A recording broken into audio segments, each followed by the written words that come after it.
they motherfucking changed the temperature of the planet. You dig what I'm I hear you. saying? Like Right.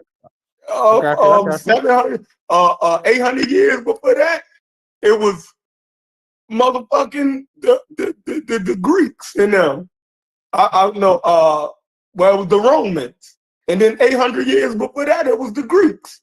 You feel Yeah. me? When the Greeks came all the way from that corner of the earth, they conquered all the way to India. Do you know how many people would have died? And that's crazy. You feel me? That is crazy, the scale that they, you know what I mean? So, you know what I mean? Then even when you look, Fetty like to talk about the Bantu expansion. Look at how many people had to get displaced and moved around because those Bantus spread out with their iron tools and stuff. And you dig what I'm saying? Killing and colonizing and enslaving other groups of Africans. You feel me? You go to the rise of Islam, right? The amount of area that it conquered from the 700s to what? To the 1400s? It's crazy. It's crazy. Like, so it depends on what time you're looking at. You dig what I'm saying?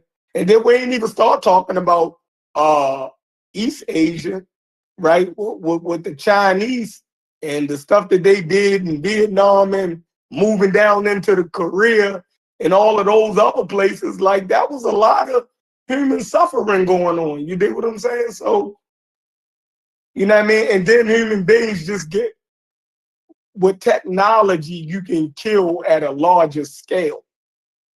You dig what I'm saying?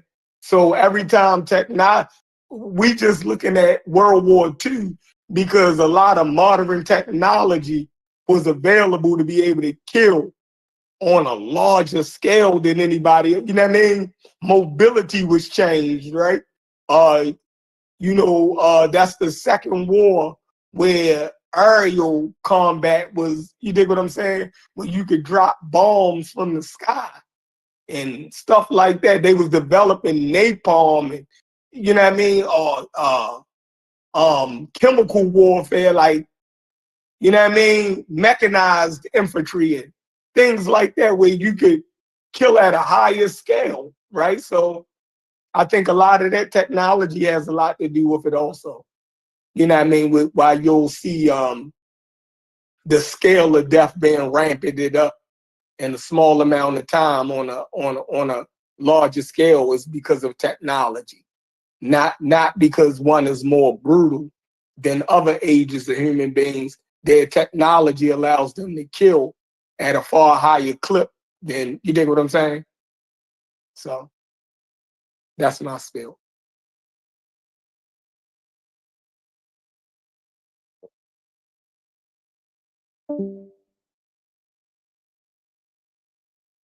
What y'all was talking about?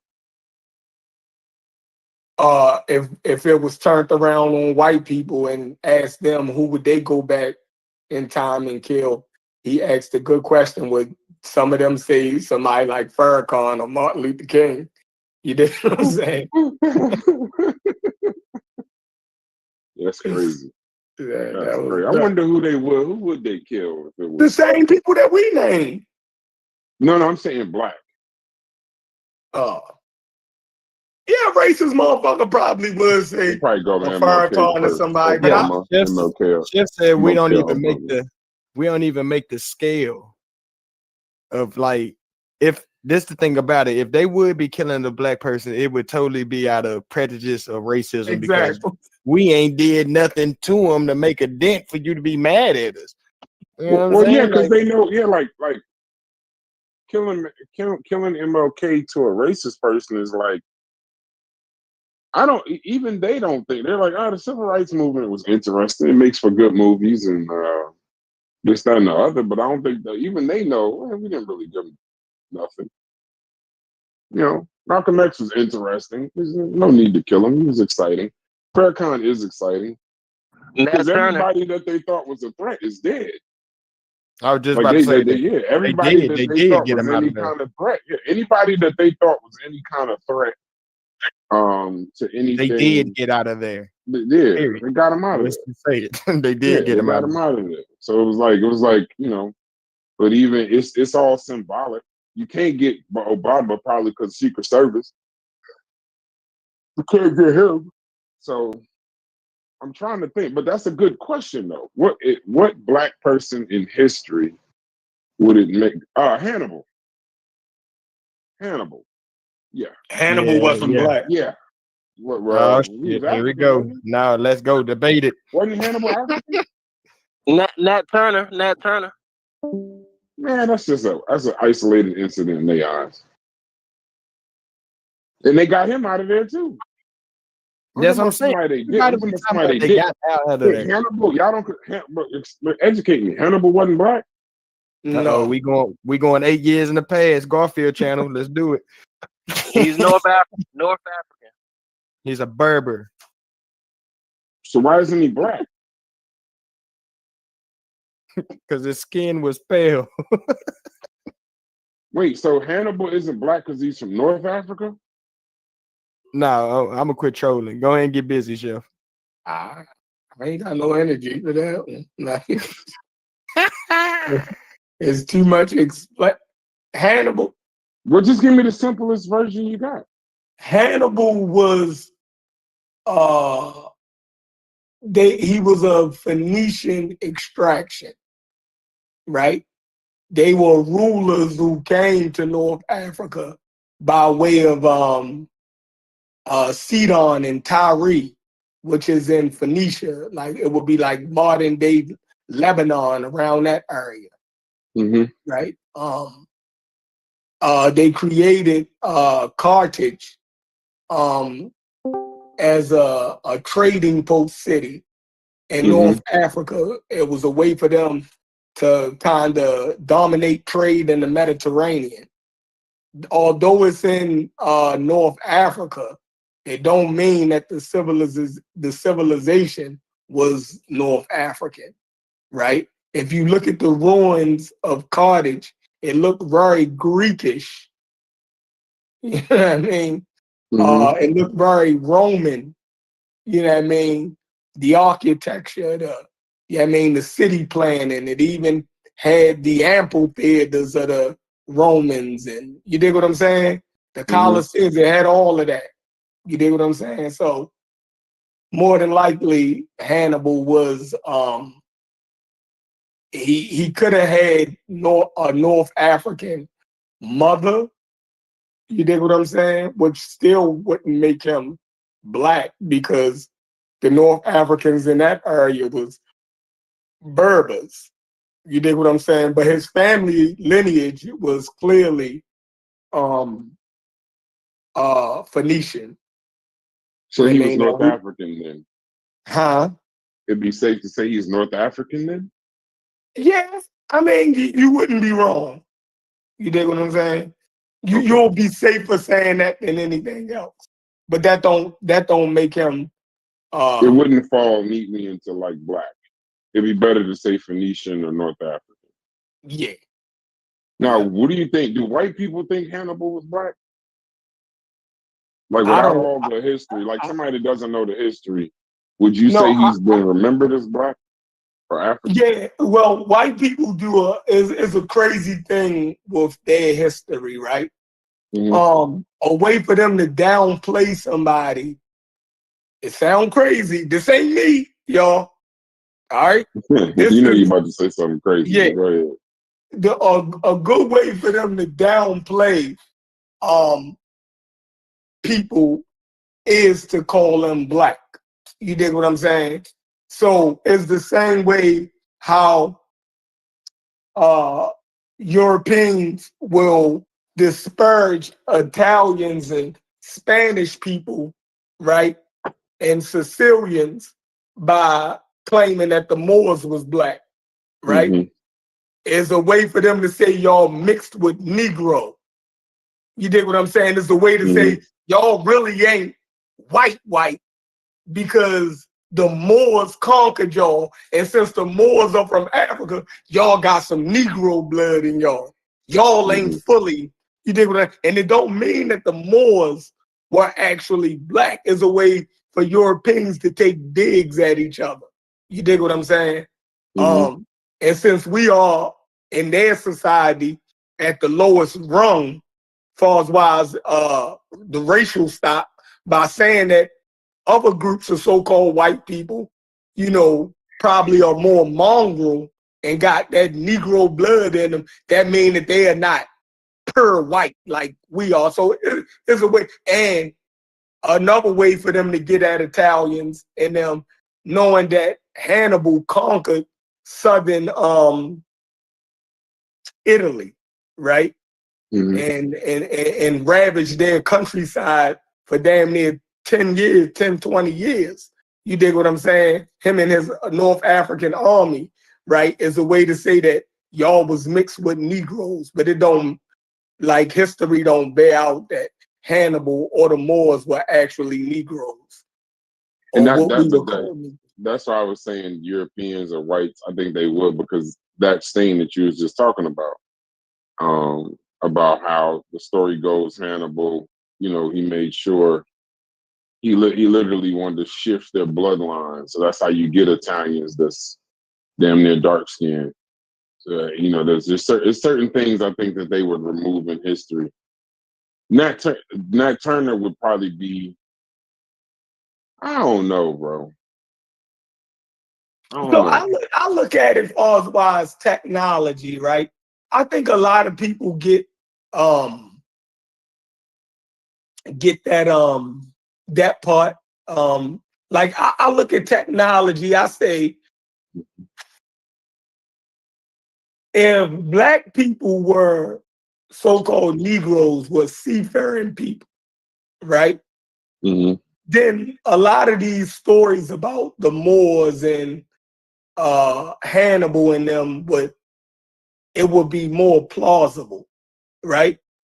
But then when I look at West and Central Africans and I don't see no seafaring people, like for them to have to be in the, that's not something that our people actually, you know, I could be wrong. I've never seen us conquer the sea. I've never, like I said, I could be wrong, but us as a group, right? We didn't live along the shores of great oceans, right? And I don't know no West or Central African groups of people that actually were seafaring. Now, they were great on the rivers, right? That we lived along, but not on those large bodies of water. So in order for the Moors to be black, then you would be saying there was a great maritime power of black North Africans that was able to move into Western Europe. I mean into Southern Europe by way of ship. And I haven't seen to say that that Hannibal and them was black, then that would mean that it was black Africans who, you know what I mean, could command the Mediterranean Sea. I haven't seen that in history yet.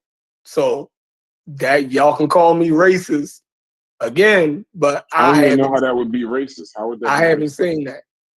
I mean, because we like to believe that we did everything, and you dig what I'm saying? And I haven't seen no knowledge of that.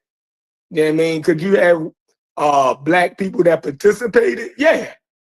You dig what I'm saying? But was that a cultural feature of theirs to be a maritime power? I've never seen that. You feel me? Never seen it. So we never in history? I'm gonna look that up. No, I never even looked at that. I've never seen it. What mail at? I got it pulled up right here. You know, I'll be doing shit while we talking. We're talking about great seafaring black cultures, and I tried to specifically just, you know, speak about the oceans because that's the main thing, and that's where it dwindled down. But of course, it brings up the ancient Egyptians saying the Nile and the Red Sea. Nubians and Cushites, Nile and Red Sea again.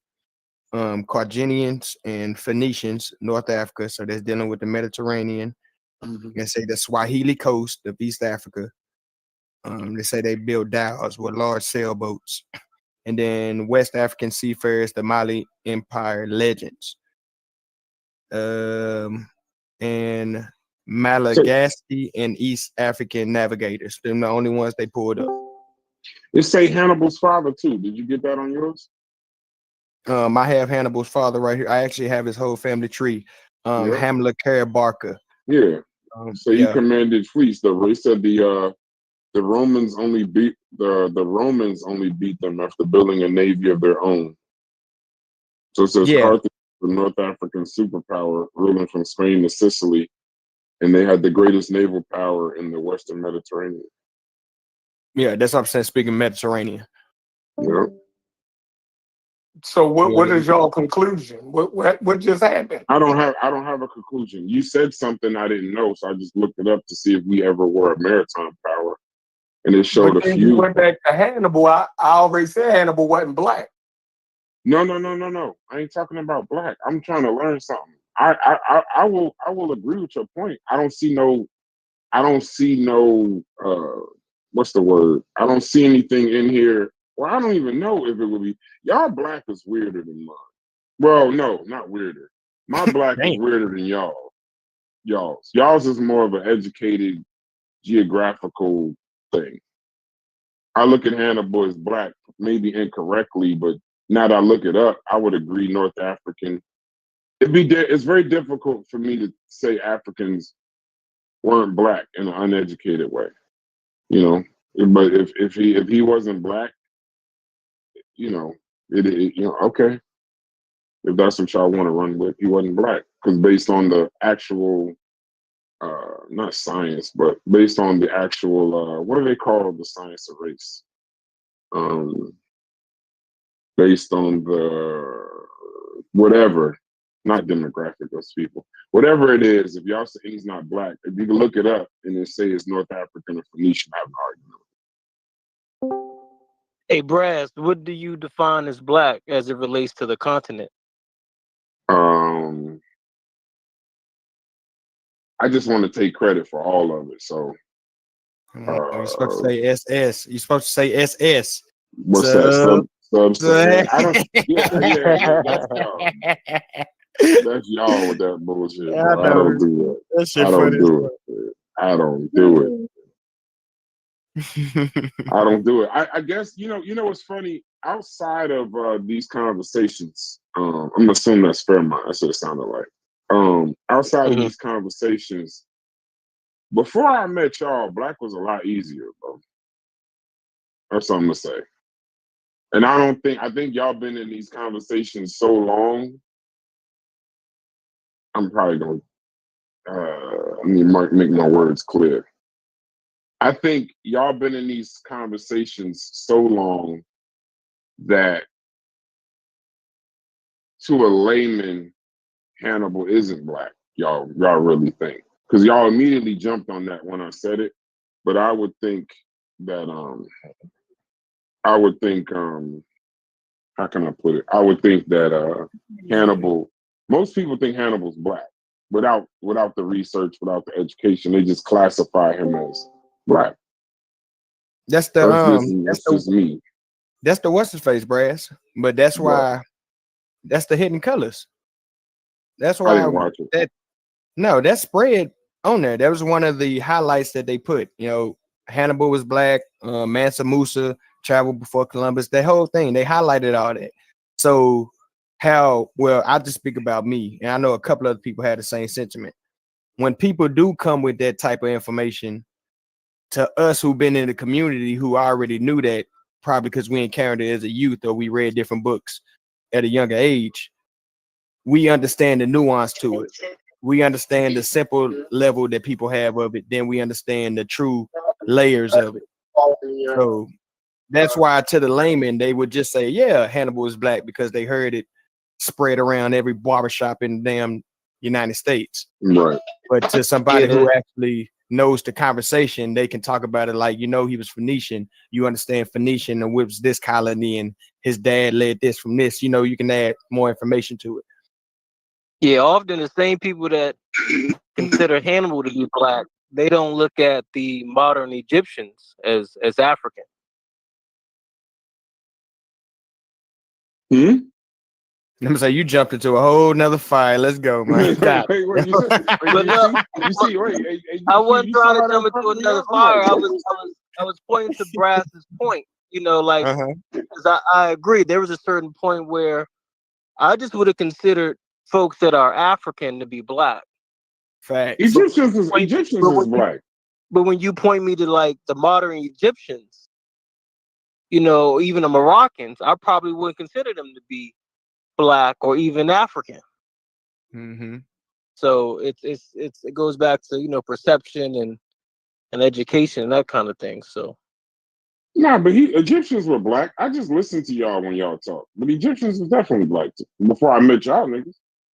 Before I met y'all, Egyptians, if anybody would have ever asked me, like, for example, there was a movie that came out a long time ago, not a long time ago, maybe about 3 years ago, called Gods of Egypt.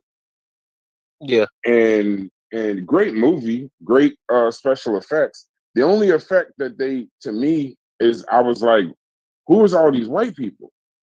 I liked the characters, I like the acting, I like the storytelling and all of that. But to a regular everyday person, Egyptians are black. So ancient Egyptians. I don't even think of ancient, modern, the ones there today, like they're all black. To me. Nah. To me, I'm just saying. I don't. They put the nuance. They put the nuance of ancient Egyptian, bro. Because I know, like now it's not. You can look at a Egyptian and be like, nah, they not black. Like even Egyptian women, you'll be like, people would be like, yeah, she is different. It's not like the context of what we thought of ancient Egyptian. I can say that. Some people do still think ancient Egyptians was black. They have that context, but I ain't never heard nobody say modern Egyptians is black. I just don't look at. I mean, they look. Where is Egypt? Just so we're clear. Just so Egypt is in Africa. Northeast Africa. Right. Northeast Africa. Before I met y'all, and I'm not saying y'all wrong, silly or otherwise, but Egypt in Africa, Africans are black.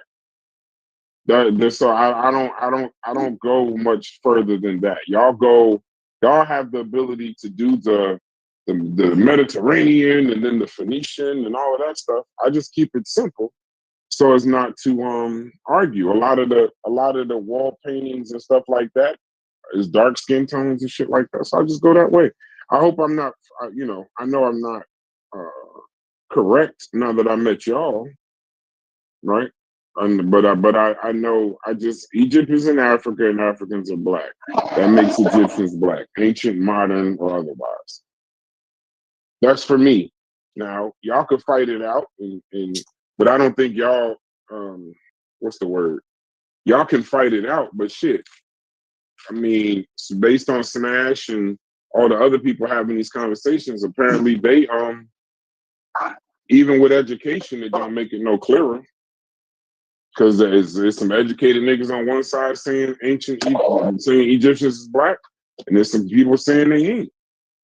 Yeah, that's when ideology trumps, education and the knowledge and consensus, Mm-hmm. Yeah. Ideology, aka politics. Politicizing the information. I disagree with the education. I think sometimes education messes up arguments. Yeah, I was just gonna say that too. Sometimes you get too deep into something. Listen, I've heard y'all argue about Egypt is black. I hope y'all don't think that education is bringing clarity and my laymaness is bringing the confusion. No, I think it's the education that they have in Mujasi that's actually making this. Because Mujasi, would you agree? that based on the education levels and the use of gray areas, and you can go to a courtroom and see a motherfucker can argue anything. Mm-hmm. I could see you shoot somebody in the face on camera. There's lawyers on the planet to be like, yeah, don't worry about that. I get you. That's just an inconvenience, bro. Say bitch cheesesteak. I get you off of that. I'll say this about education. And what's up, yo? What's up? Education doesn't necessarily toe the line when it comes to determining race. They'll look at, like, for instance, the Egyptians and Hannibal. Hannibal's has Berber ancestry. Berbers and Egyptians are classified as a Mediterranean culture. If anything, Hannibal looked Mediterranean, and they would rely on that because that is, again, his ancestry. It's where he's from, and in a lot of the, recreated, artwork, not the coins, but the more so recreated artwork. So what about the coin? The coin. No, the coins are accurate. The coins always represent. When Romans do coins, they always represent gods or goddesses, more so than actual people. So we can never use the coins because the coins aren't necessarily meant to be accurate. So yeah, he would be, if anything, he'd be more Mediterranean, especially with his Berber background. The ancient Egyptians are also Mediterranean, even though some come in different shades. Science and education wise, they don't necessarily try to throw the line between who's who. They all share the same culture. So regardless of the different shades of skin they have, they all, get along and they all have very similar backgrounds genetically. So that's what science will say. Science won't pick and choose who's black and who's not. There's a question that I tend to not go back into this ancient stuff anymore because I remember how cyclical it was. But it's one question I tend to phrase for myself that helps me to classify whether somebody would be considered black or not. And I forgot to say good morning to y'all, brothers. It's good to hear y'all voice this morning. Is I always rephrase it as if Hannibal was alive today and had to get a citizenship within America and was walking on the streets of New York or New Jersey or Chicago, what would he be classified today? Because it's difficult for me to go back and try to put a blanket on people and say they were black. And so, and that's the piece that I was saying. He'd be classified as just as the same way, like if an Egyptian was to come over here and get citizenship. Them Egyptians that's in Egypt today, they classify themselves as white. Gaddafi. I think he's from the same lineage. Gaddafi got Phoenician lineage, don't he? I think Sheffer would know that. I believe Muammar Gaddafi. Yeah, I believe Muammar Gaddafi had Phoenician ancestry. Look at Muammar Gaddafi.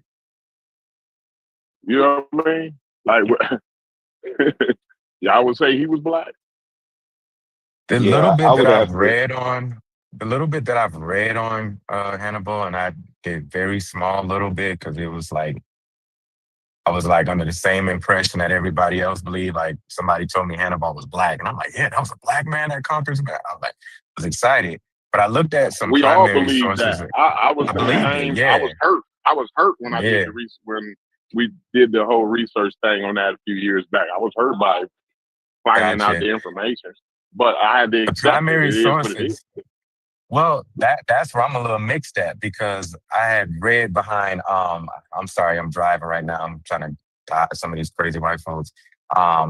Theodore Dodge, who wrote the book on the history and the art of the war of the Carthaginians, and he quoted some primary sources from Polybius and Livy and Appian, and I think they're like one Greek, one Roman. I don't know what the other one was, but most of them describe them in the terms that they use at that time to make sense of the different complexions of cultures of people. And I remember Polybius described, I'm sorry, getting off on this exit. Polybius described Hannibal as having strong Ethiopic features. And I know at that time, to refer to somebody as Ethiopic was kind of like a culture of a different people with a certain type of complexion. And Appian had a very similar description to him as well, too. And so if we take account of people who was primary sources of that time, their perception of them would have been kind of like this, if I can use the term, melanated person that we were probably associated to African descendancy. Now, of course, there's a wide range and spectrum of what that looks like, and there's a wide range and interpretation of some of these primary sources and how they called or termed or classified people as Ethiopic. But my interpretation and walking away from it is just like, okay, if some of these folks described them as being kind of a complexion, Ethiopic, having this broadness of features and all of that, then I can assume or make some slight association that if he was alive today, he will probably look like an African descendant in the various spectrums that look like. But I kind of left it at that because I don't know. I can't say that the man was black. I don't know. I don't term anybody before the 1500s as being black. Yeah, and the whole skin tone is a little bit kind of like a little dangerous convoluted. to piece the information That's to go right. with because like the white boys that's out here is 3 shades darker than Sheffrin and Sarah Superfetti. You see what I'm saying? That's because they outside all day, every day. Now, imagine back 5,000 years ago, you run around with your shirt off all day, every day. I mean, you'd be looking, you'd have the skin tone like they like 3 shades and Sarah, but they pure European. You see what I'm saying? So I don't know. And then also like dark skin was a symbol of hard work. You know what I'm saying? So like they would always try to like the toughness and hard work was associated with darker skin. Not black like me. You see what I'm saying? But like darker skin, like a white boy in the middle of July with his first shirt off, right? And he's been working outside all for the whole July. His skin's gonna be pretty dark. You know what I'm saying? Yeah, absolutely. So, yeah, that's why I didn't deal with that skin color thing. You can, like I said, you can look at his people from Phoenicia that has North African ancestry right now today. Like I said, Muammar Gaddafi, he got Phoenician background, right, ancestry, right, but he's North African. He would have looked. I would imagine Hannibal would have looked similar to him. I actually looked it up. I actually looked it up, Corey. It said he wasn't from Phoenician ancestry. No, he had Hannibal. He had Berber ancestry. Say it again, Small. Say it again, Small. What'd you say? I actually looked it up. It said Gaddafi wasn't of Phoenician ancestry. It said hold on, let me go pull it back up. It says something about nomadic Berber tribe or something like that, but it wasn't. It's not Phoenician though. It said it wasn't. He's not of Phoenician ancestry. Yeah, so he had Hannibal considered one of those controversial characters where like a lot of details about him can't be confirmed at all. Just real quick on Gaddafi, it says Gaddafi did not have Phoenician ancestry. He was born into a poor nomadic Bedouin family from the Qaddafi, I don't know, some tribe in the deserts of Libya near Sirte. So it's not technically Phoenician. But I see what you're saying though. What were you saying, Logic? No, I might have been redirecting the topic too early. But isn't he considered one of those very controversial people in history where a lot of facts, details about the stuff they say he did isn't they're not able to confirm it? Yeah. I've heard that too. Like of course the whole march on the Alps with the elephant, that's pretty problematic. But I think there were some other things too. But he's not like I guess what I'm saying is, could could Rome have actually used? Uh, could it actually have used Hannibal as propaganda? Like, do you think that it could have just blown up his story to make him something that he wasn't for their own political reasons? No, I don't think that, because we have actual physical evidence of their war with the Carthaginians, right?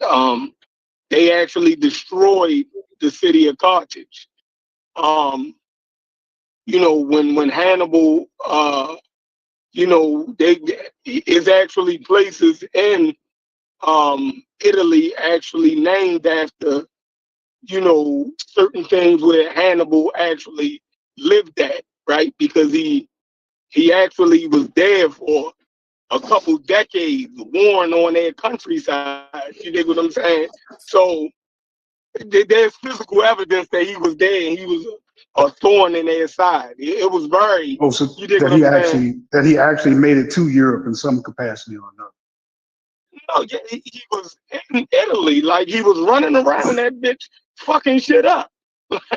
You know what I mean? His army actually landed there, and they actually lived there. You feel me? It was a thing that he wasn't going to be able to make it to Rome.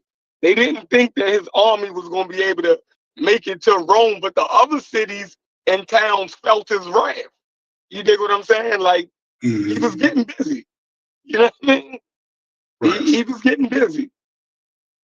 I think what He Logic never is asking is, Chef, is do you think that there was some myths also kind of fabricated and unsubstantiated around Hannibal's travels and Yeah, his war? because if you make Hannibal seem propaganda. stronger, then of course your military would have to be stronger to wipe him out, or at least to defeat him. Yeah, but I think that, far as wise Hannibal, I think, it could have been terrifying to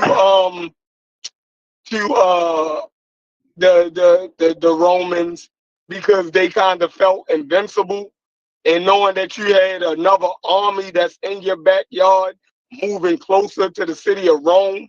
They felt as though Rome was the city on the hill that couldn't be, you dig what I'm saying, conquered. And just to know that there's a army running around and could eventually, you dig what I'm saying, attack the city of Rome, I think that did, put fear in them. And they probably used it as propaganda to to get more war funds. And but it had to be real low. Like, Yeah, something it was had to real. be, Yeah. yeah, that it had to be real. Yeah, even the coins that we It had to be had a come real from threat Italy. to some degree. Do Yeah, you I ain't gonna say the is there sum. anything? Don't even minimize it. It was real. He was there. Like, Who was that had some Phoenician background? Was that Mussolini or something? It was one of them North Africans, bro, that had Phoenician background. Or it might have just been Hannibal. I just thought it was all Hannibal. of it. Right, okay.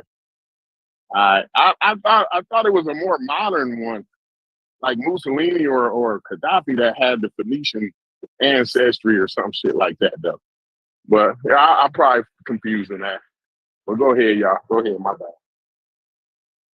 I was gonna add, man, big up everybody. I was gonna add, y'all leaving Scipio out of this. So you gotta remember, Hannibal's history is tied to Scipio's history, because without him defeating Hannibal and that whole little battle going on, you wouldn't know about him. So as Scipio, when I'm recording history, of course I'm going to embellish Hannibal a little bit, because I want to be a bigger conqueror. You understand? So I gotta have a word the enemy, so that I can get more respect for the victories that I made and justify me even marching on Carthage. And another thing, you gotta understand geography. Hannibal didn't sail to Italy. He went across the little channel in Spain by Ceuta, and then he marched from Spain. And that's why they say he went over the Alps, because the Alps divide Italy from France. So he marched all through Europe, and those were the places he was terrorizing. Those were Roman outposts. so they knew he was coming. He just didn't go to Italy because he didn't have no boats like that. Yeah, I've heard that. That's the part I heard. Yeah, they had to build rafts and things for them elephants for across the, I think, what river, the sea, one of them river over there.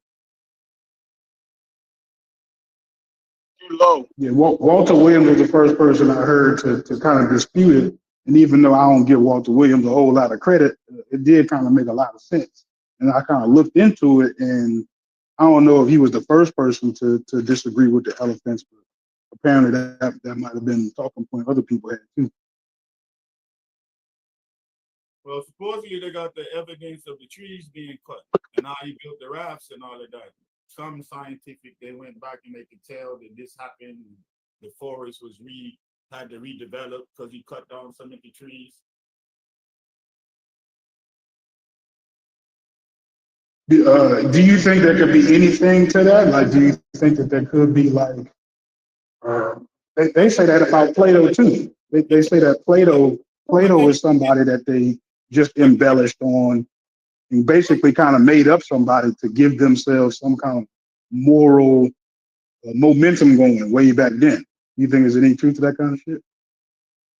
No, I don't think Plato made that. Like none of the Greek philosophers, you think all them people were actual real people? Nigga, Logic, you sound like you in the chambers, nigga. Yeah, he can turn that mic down. That nigga in the chambers. They got a lot of history because Plato come way after Thales. So that would have to say that Thales is made up. All those people is made up that even lead up to Plato. Like Plato is not the beginning of their thinking. That's just what people know about that don't study the subject. That's just the popularity that's pushed out there because they had the most impact on reasoning. The reason Plato is pushed so much is because the Neoplatonics went into Christianity. So Plato was kept alive through that study. But there's a whole history of many philosophers before you even get to a Plato. Plato come like maybe 300 years later after philosophy started, maybe 5. I had to read. I had to read Stolen Legacy. My daddy made me read Stolen Legacy, and that speaks about how all the Greek philosophers, great philosophers, studied in Egypt. So I know it's not true. I know it's not true, but I'm just saying that's one of the beginning guidelines that my father gave to me, so I wouldn't just fall for the Roman Greek mythology and shit like that. Because he hated when I used to bring up Greek mythology. He'd be like, "Hey, go ahead and study the ancient. They study from us." So that was just a elementary way of just getting my mind aligned with Blackology. But yeah.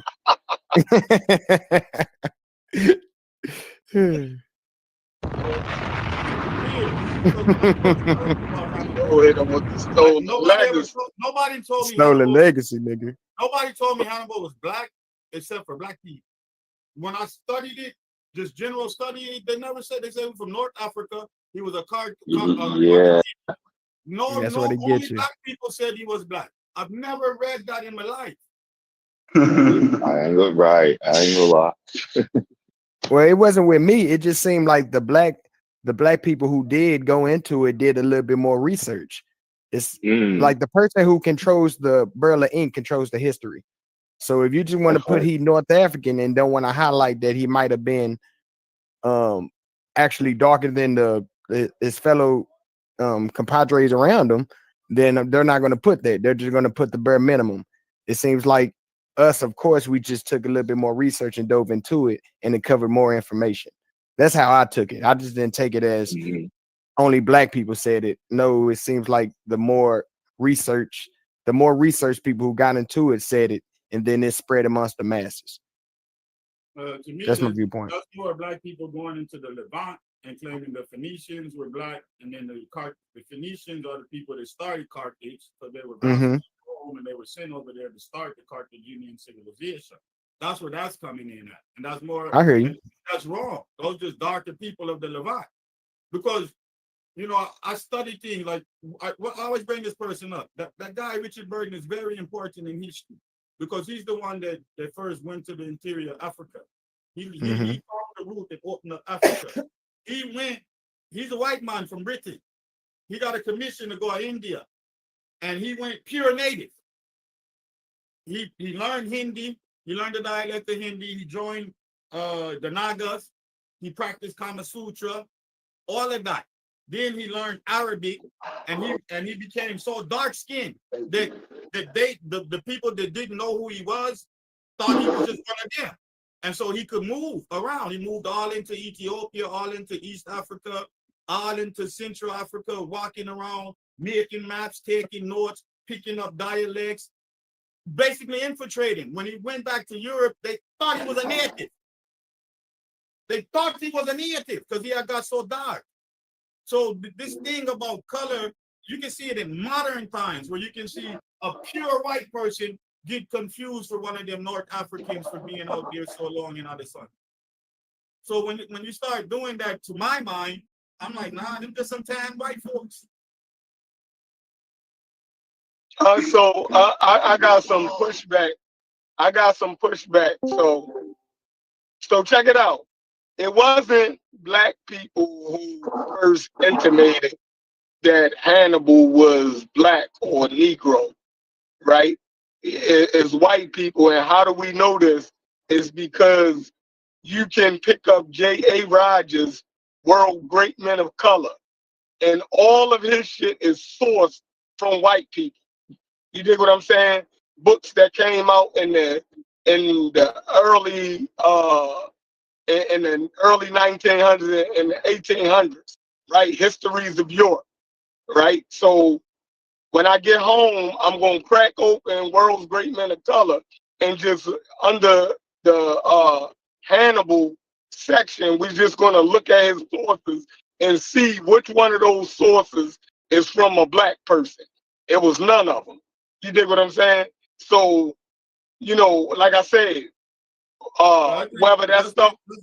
That's him being loose with language and taking, to me, what you would call pop history and sociology, and just claiming anything in Africa is black.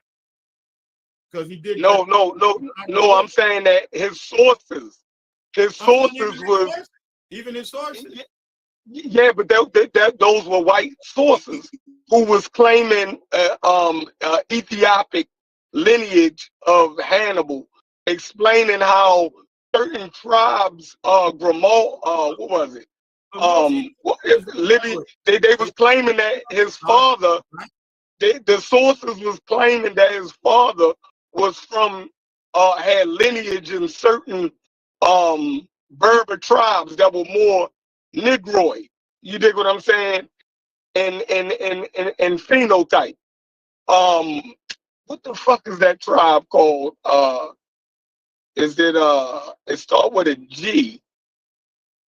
Not, is it Grimaldi? Some shit. You dig what I'm saying? But it talked. Gadar. Is it Gadar? Let me see. I'm still looking. Grimaldi or some shit. You know what I mean? So it was European sources, you know what I mean, that was saying, you know, intimating certain things like that. But in deeper study, you know what I mean, those things like that fall by the wayside. You dig what I'm saying? Like, you know, once you do deeper study, but a lot of people got the Hannibal was black thing from J.A. Rogers. No, J.A. Rogers. Hey, I'm talking that new shit.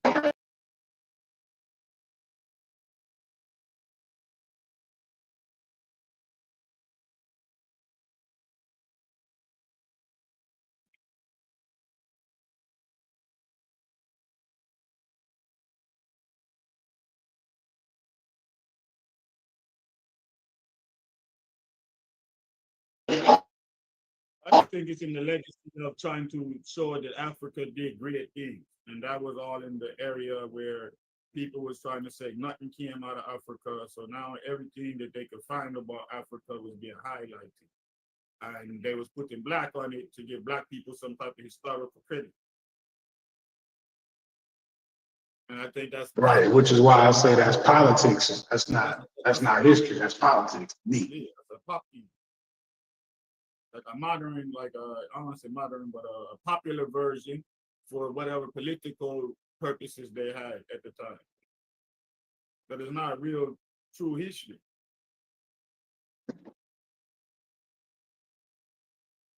Because I'm more like Mujasi. I don't do the color thing back then.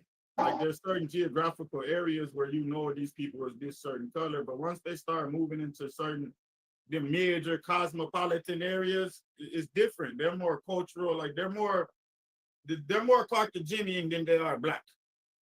It would be like you would be more American than you are black type vibe. Because they didn't think the way we think. So I think it's disingenuous to try and search and impose that on those people like that. You're gonna be confused all the while. I mean, that's how I feel about it.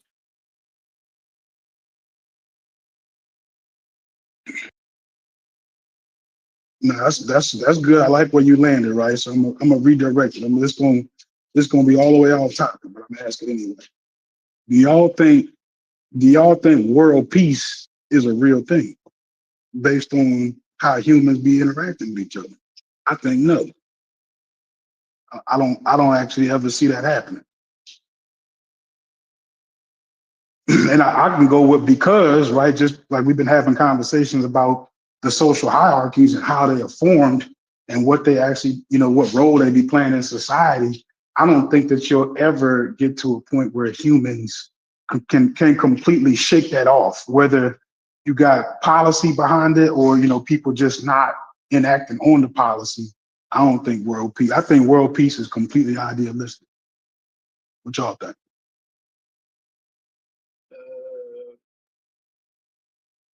I'm an optimist, so I definitely believe in world peace. I believe everything can change if you move through love, but that's just to boil it down simple. But yeah. I got a crazy response to it. I think it may happen, but because AI and the computers, like they might get to a certain way where they want to allow you. They want to allow you, like the computer or technology want to allow you to do something that's abusive. No, serious. I really think no, I hear you. Where there's going to be certain things because the computer is going to be sort of learning to do things to benefit mankind. And if it senses something like, nah, mighty failure, this says it will hurt too many people in the world, this can't be done, and you're going to be cut off, them type of vibe. You understand? Like you have to get around it so much to where you won't have an opportunity because there's so much computer things going on. You understand what I'm saying? Like few years from now, you got certain countries where when you walk outside, you're on computer. You can't litter. You can't spit in Singapore. You gotta move with peace, or you gotta chew bubble gum.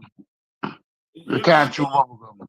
So that's what I'm saying. Like technology is gonna force these people, I think, into that state. That's my response to it.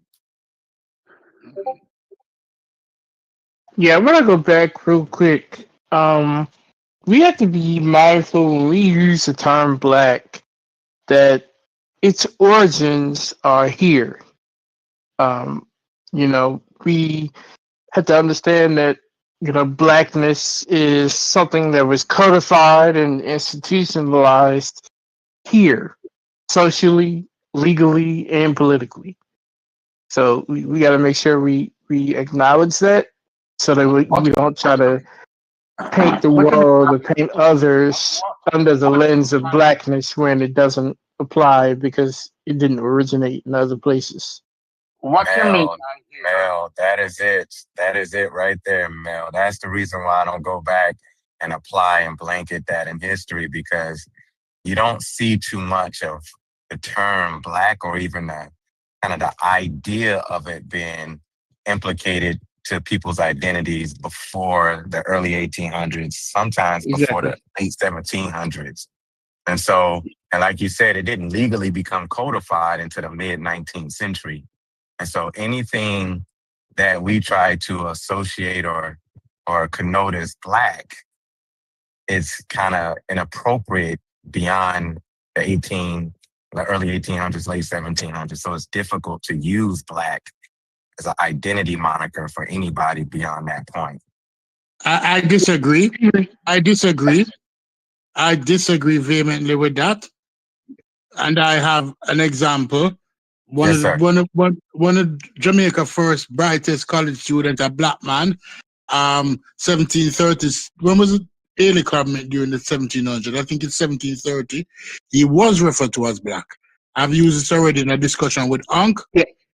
I'm going to tell you his name, but I'm going to remember his name because Francis I just got to. But Huh? you gotta, Francis you, Barber, the one who worked on the library, the dictionary with Samuel Johnson in England. No. I'm talking about the one who was friends with Isaac Newton, the Jamaican who went to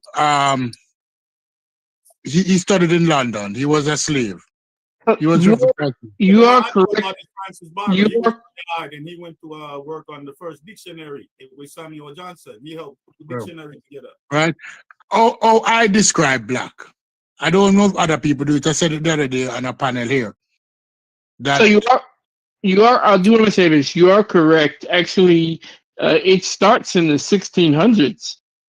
Colonists, especially here in my state, Virginia, as well as in the Caribbean, when slavery expanded, they began creating laws to distinguish Africans and their descendants from indentured servants. So they made it clear, started making it clear around the 1600s, who is who. So that's but something that existed prior to the 1800s. Yeah, but this is how I describe black. Because black people didn't come off the slave ship. Negroes came off the slave ship. Portuguese used the word Negroes and all of that. Right. Because Negroes was for a the physical system. The caste system. Yeah, That's but what they use. not only the caste system, as a descriptor. Because they weren't used during the early transition of the slave trade, they weren't using the English term black. Because they had black, they used black in England differently at that time. Because at that time, the Scottish and the Irish was also referred to as black. That's black, yeah, correct. Although in today they would never be considered black. But black is a state of being also, not only a complexion. When people lost their identity, they started to seek ways to describe and refer to themselves as a holistic group. We tried Negroes, and early black poets at the time would refer to themselves as the Negro, as colored people. We tried many different terms until into the 70s, 60s, 70s, we started to settle on the term black as a descriptor for those people who came off the slave ship, who lost their identity, and trying to find a meaning as to who themselves is. And then they then exported it all over the world through music and art. Right? That's what blackness is not just it's not just a race thing, it's social, legal, and political. So it has many facets. Yeah, but legally and politically, the formal system has not really defined it. It's we as ourselves use it, sometimes not understanding the full meaning of what it is to be black. Because black is not about your complexion alone. Black is about your mentality as an individual in a holistic system. So I can say that I'm black, but I don't call Chief X black. And everybody in the panel know that I don't call Chief X black. Because him to have a mentality of somebody who understands the struggle of people who still exist in an environment that is detrimental to them 400 years after coming off of the slave ship. So I don't. Yeah. Before you I go wanna ask. I just didn't want to leave a point. I want to comment if you don't mind. Go ahead. Yeah, all I was gonna say is two pieces. Everything you're saying, we agree with you. We was talking about prior to the 1500s. The problem. No, black didn't exist prior to the 1500s. No. No, black didn't exist prior to the 1500s. Prior to the transatlantic slave trade, black didn't exist. Black is the exonym. Those people had internames. They had names. Yeah, they're different names. Yeah. They didn't adopt the exonym to refer to themselves as. They didn't have an identity issue. No, they didn't. Because they knew who they were, and they knew where they came from, and they know the culture, and they know what it was about. So black didn't exist. Yes, Can you go help ahead. me with just like finding some resources and help me and Anathema kind of read behind what you've read? Because that was our point, is that before the 1700s, you don't see Black people referring to themselves much as Black. You may have No, it's like a white small people refer to them as vernacular. well. But yeah, it was a It's- white thing, and primarily it was an all right. English thing. English, It was a, particularly it was an English. Yeah, English it thing. was an The English story of thing. Three And Finger so, Jack in Jamaica. The But story of Three Negro Finger means Jack. black. Yeah, Negro but means black. yeah, but the word black in the story of Three Finger Jack depends on which story you read. Three Finger Jack was a runaway slave who attacked the British in Jamaica. They refer to him as black in several paragraphs. And then also the same story of the gentleman. I'm going to research him again. I can never remember his name. But okay. he has a painting. He has a painting or a picture that this black man, obviously black, studying the sciences. And when was Three Fingers Jack written? Just look him up. It was written in I think in the 1500 or 1600. Oh, that's when it started. That's what I'm trying to say. Prior to that period, you can't find that. That XML is not applied to us. Prior to that, you can't find it. It's the British first. Yeah, because black was more a I don't know. They were trying to distinguish between the Negro and black themselves at that time. Right. But when did it become a common colloquial definition of a group of people? Because we know it was part of a colloquial way of describing a group of people before it became codified in law. When was it more commonly sought amongst the English people, where they refer to anybody in a certain region, culture, and group as Black? When did we see it in the vernacular of the English? The vernacular of English, that was probably in the late 15 or 1600s. Earlier than that. I think From after the abolition of slavery. No, from the English. He said the English. Because there the was English after the Portuguese. abolition of slavery in 1806. No, I think they started using it. After the abolition of slavery, in the writings, they start more using the word black. So you would say after the 1800s, you start but this is the thing, though. It's semantics, because Negro comes from negro, and it just means black. Yeah, but you have to understand the mentality of the people at the time. They weren't trying to distinguish, because Negro was first referred to, when the term Negro originally was used like those persons who you can subjugate, those persons who you can enslave were referred to as Negro. If you look at it, Negroes were those persons who you can subjugate. Because although we use words, words have double meaning. Like when you use the word thug today, or predator, or certain words, it's associated with a specific set of people. So Negro was originally referred, when you read it, and you start to look at it, it's basically those persons who you can subjugate it was referred to as the Negro. And then even when Baldwin early writing with the Negro, you realize that Baldwin started to pull back from using the Negro as a description as much as in his latter writings, as much as he did in his early writings. Right. And so, and I don't like talking. I don't like talk, because I don't want people to know how deep I'm going up. I just want them to speak in India. Two P's. This is, remember, about a couple of weeks ago, I mentioned to you, I said, I want to follow back up with you on the conversation of Black, because that's a different conversation and it's deeper. But I think we have to look at the epistemology of a word and the ontology of the word in terms of how Black folks have created themselves around Blackness. And for me, I don't see Blackness, I don't try to bleed Blackness into culture and spirituality and stuff like that. I've limited Blackness because it gets too confusing, convoluted, and it's not substantiated enough if we try to say that these Africans over here do all of these things and we have to call it Black.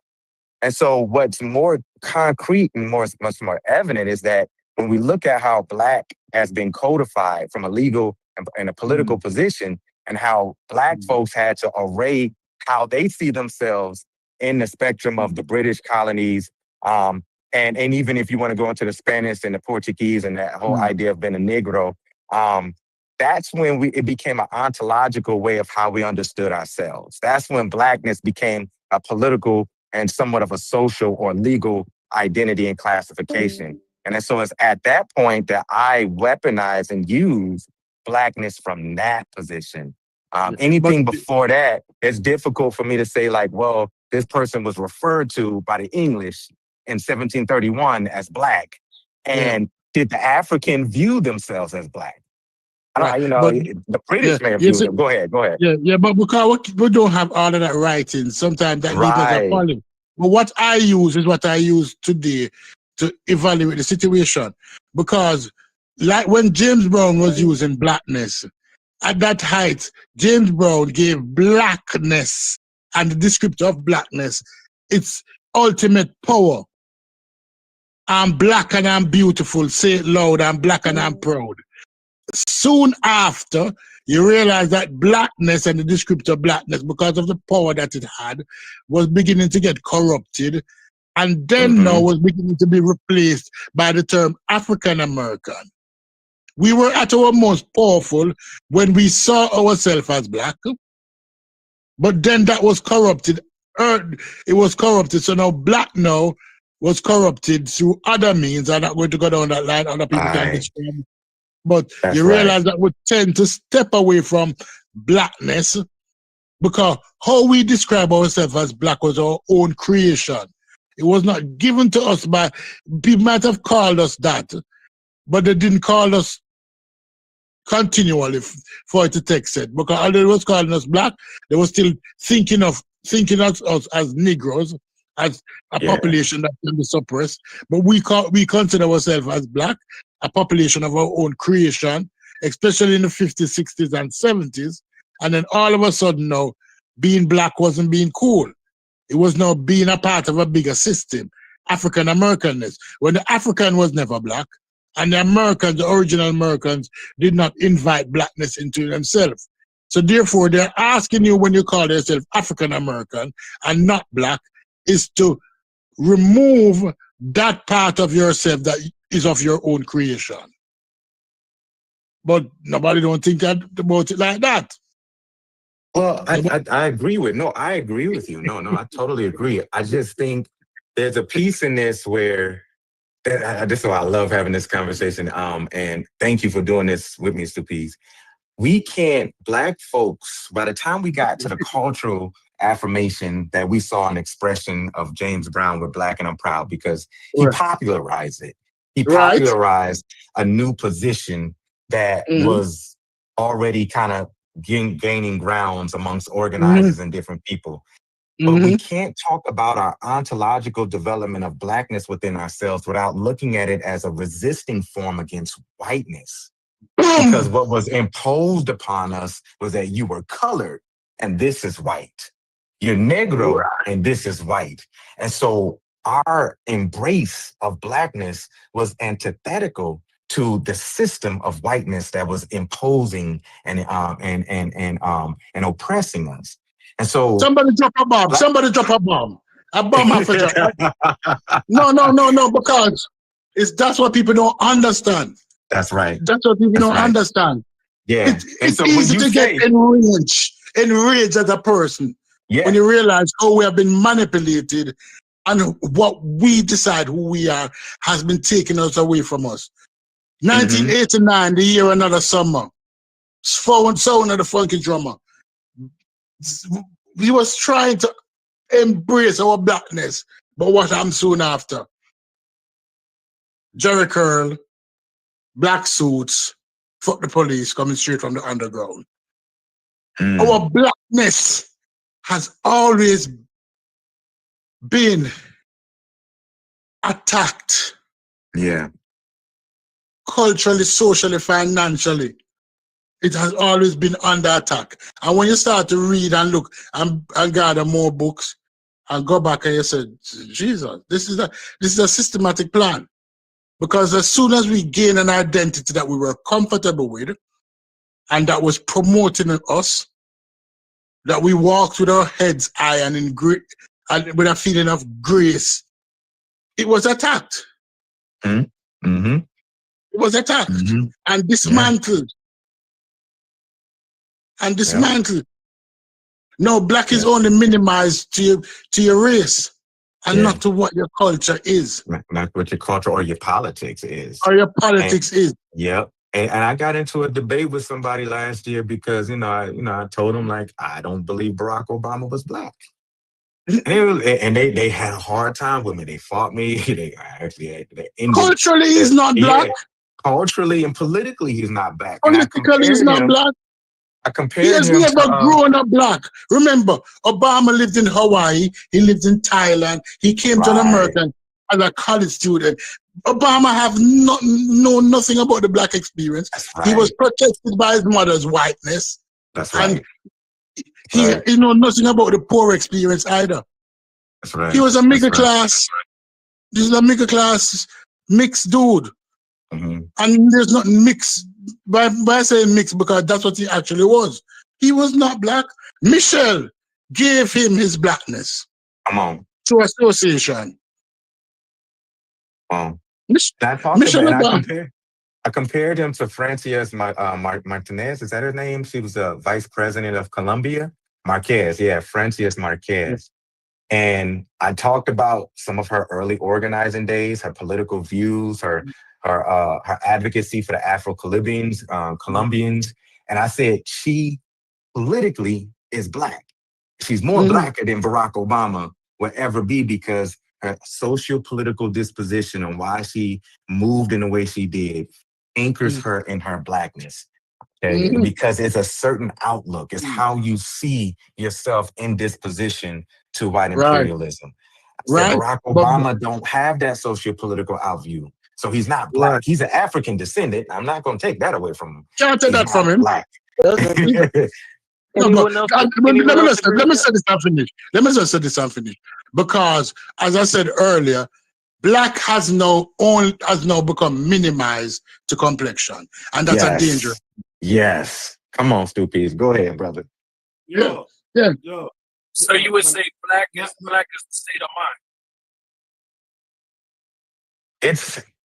Go ahead, Stupid. I'm gonna let you. No, black is black then. Yeah, when we use state of mind, we're minimizing it. Black is an acceptance of who we are as a people, of our struggles, of our development, of how we achieve. Black is more than a state of mind. Black is a complete. Black is like the description for it. It's a complete mental, social, and physical. Is Clarence Thomas black? Huh? Is Clarence Thomas black? Clarence Thomas? Is he socially black? Is he socially black? Is he socially black? In terms of your framework, do you consider him black? No, but answer the question. Is he socially black? Is he socially black? Is he accepting that who he is as an individual, what he has achieved? Does he say that I have, as a black person who acknowledge that I am who I am, that my people have struggled, that we have maintained, that we have organized ourselves in an alien environment?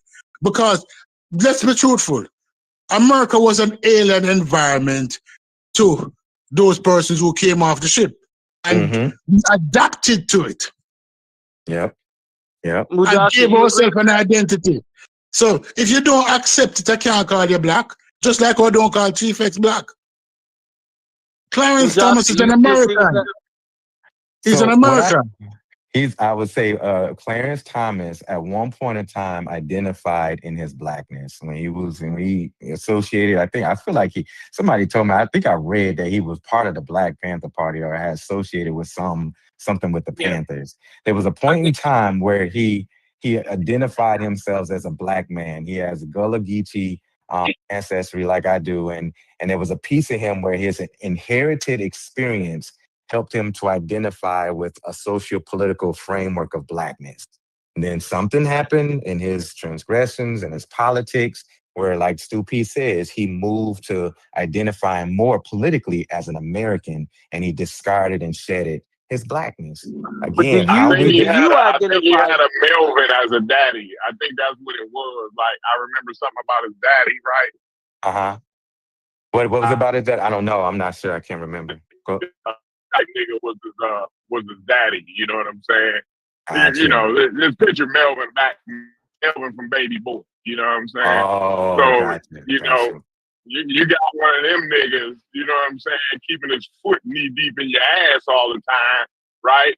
And then when he get around with them white folks and they go to baby and patting you on your ass and shit. Now you don't want to identify with what your daddy was. That's right. You know what I mean? You don't want to associate Mujashi, do you with identify your daddy was.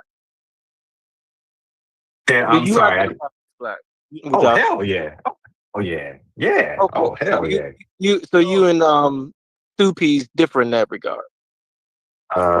Stu Pease identifies black. Politically, he identifies black. He says he's a black man. And now if that you understand me and Stu Pease definition, you see why we call ourselves black. I see. Yeah, I'm an African descendant. I'm never gonna take that away. I'm a descendant of the Africans that were enslaved here who survived and helped to conquer the slave institution. So politically, I am black.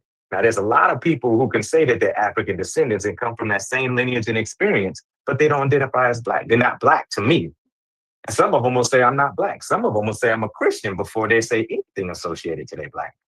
And so, you know, it gets complex like that. But when you create a more accurate and substantial definition of blackness according to the codification and the legal reality of America, then we get a more better compass to be able to navigate what we term as black and what's not black. And I think it goes to our conversation last week where we was talking about the confusion around what black people is and what we attain and what's still there. Because what a lot of people associate as that's just the black in us, I call it Africanisms that's still here.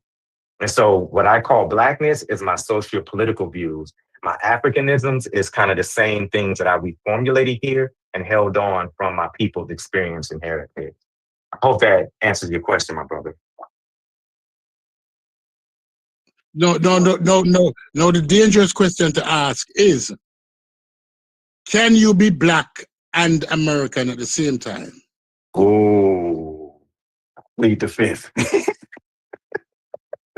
Corey, can you be black and American at the same time? Meaning that when you read the first line of the Constitution, that all American men are created equal. That's what it's saying. The first line of the Constitution. Can you be black and American at the same time? Oh, excellent question. Excellent question. I think maybe it was a time where you couldn't be.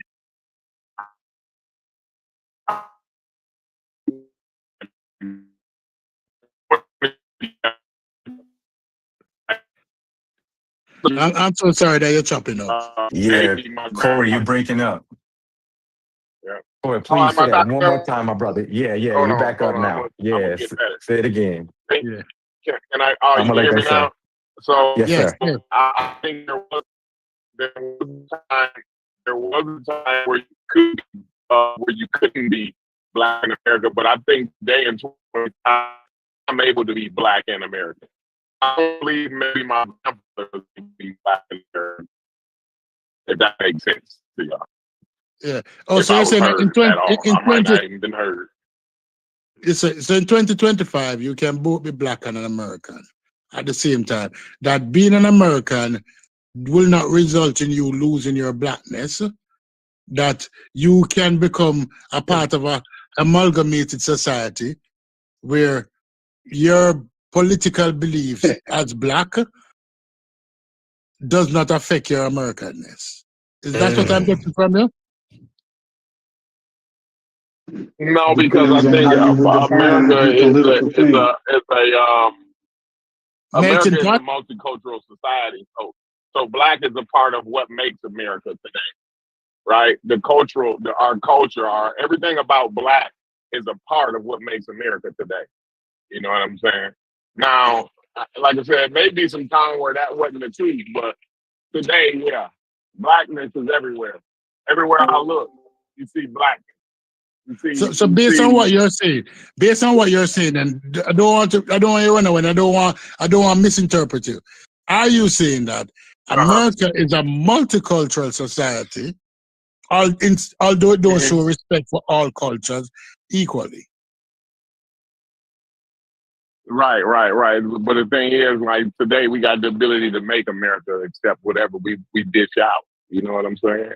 I think America has accepted a lot of Black culture. You know what I mean? And continue to do it every day. I just think it's not gonna. It's not a cut and dry process where we can say, okay, today was the day where we started being Black. Being American, not being Black. Being American. Oh, being American without Black? I don't do that. Yeah, I don't see how that's possible. You would have to be real clear about your political agenda in order to describe Blackness as separate from America. You would actually need to do that to do it. But so, I mean, based on the way that you're saying it, you already have it. So what is? No, but Blackness is separate from America, because if there was equality, there was no need. There would be no need for us to reinforce our Blackness. Think about it. We would have just been Americans, right? If there was no need. So when it's Blackness was always the tool that we used to survive in the Americas. No, but you're describing our relationship with America. You're not describing if we're not Americans. Just because we're not at the, just because we don't like where we're at on the totem pole, doesn't mean we're not American. I like that rebuttal. I like that rebuttal, because basically what you're saying, that although the Constitution say that we're not a stratified country, you're willing to accept, based on what you're saying, that there's some level of stratification in America based on the perceived classification of race. So you have just said to me that, listen, there are many Americas, and the America that we exist in, based on our classification, might not be the same America the Anglo-Saxon exist in. So is it the same America? Is the same place physically? I don't want to give away to my talking point, because I know that this was discussed in the two Americas. That it is stratified. So let me finish. Tomorrow after the class, we'll talk. I'll talk some more. But it's still the two Americas, not the two equals, but the two Americas. But it can't be two Americas if it's unequal. Why not? Which other equal society are you talking about? So the other people that aren't equal in the other societies, they're not equal? Because we argued this already. This thing have been argued already when we argued equal but separate, or equal but, because if it's unequal, it has to be separate. It exists on a land, and it cannot be equal and it cannot be unequal and the same. You understand? It cannot have inequalities and it's the same situation. That's the importance of political organization, is to increase equality, equity. It's not about fairness. It's about equal rights and justice. Peter Touch. No, it's like more of an Arnold Palmer type of mix, right? Where you got 2 parts lemonade, one part tea, but all of it together is Arnold Palmer. Yeah, I'm saying you're describing a relationship, not. So like if I leave a country and something happened to me, American embassy don't show up. Mm-hmm.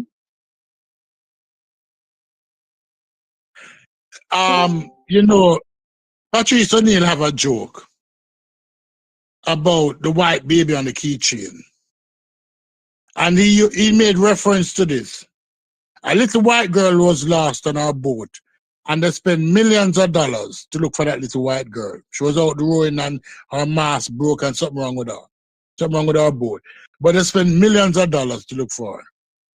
Yet still, a couple of years later, some black Miami Dolphin football player got on their boats in Miami, going to Bahamas, and the boat disappeared. Do you think that the amount of resources that was spent on the little white girl, was spent on the Miami football player? Let me answer that question. No, it was not. No, it was not. So now the argument is, although we wear the badges, and I'm a naturalized American, and I'm proud to be a naturalized American, although we wear the badges of being American, we understand that we live in a stratified environment, that some communities get access to more resources than other communities, in spite of the fact that we all call ourselves Americans. That some streets, that even when it's raining, the water, the irrigation system turn on in the middle of the rain because it's timed. Right? But I can go down to Overton and there's not one green driveway.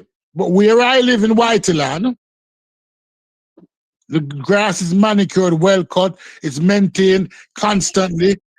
The place looks like a park, but Overton is just 10 miles away, 15 miles away, and a whole total different situation.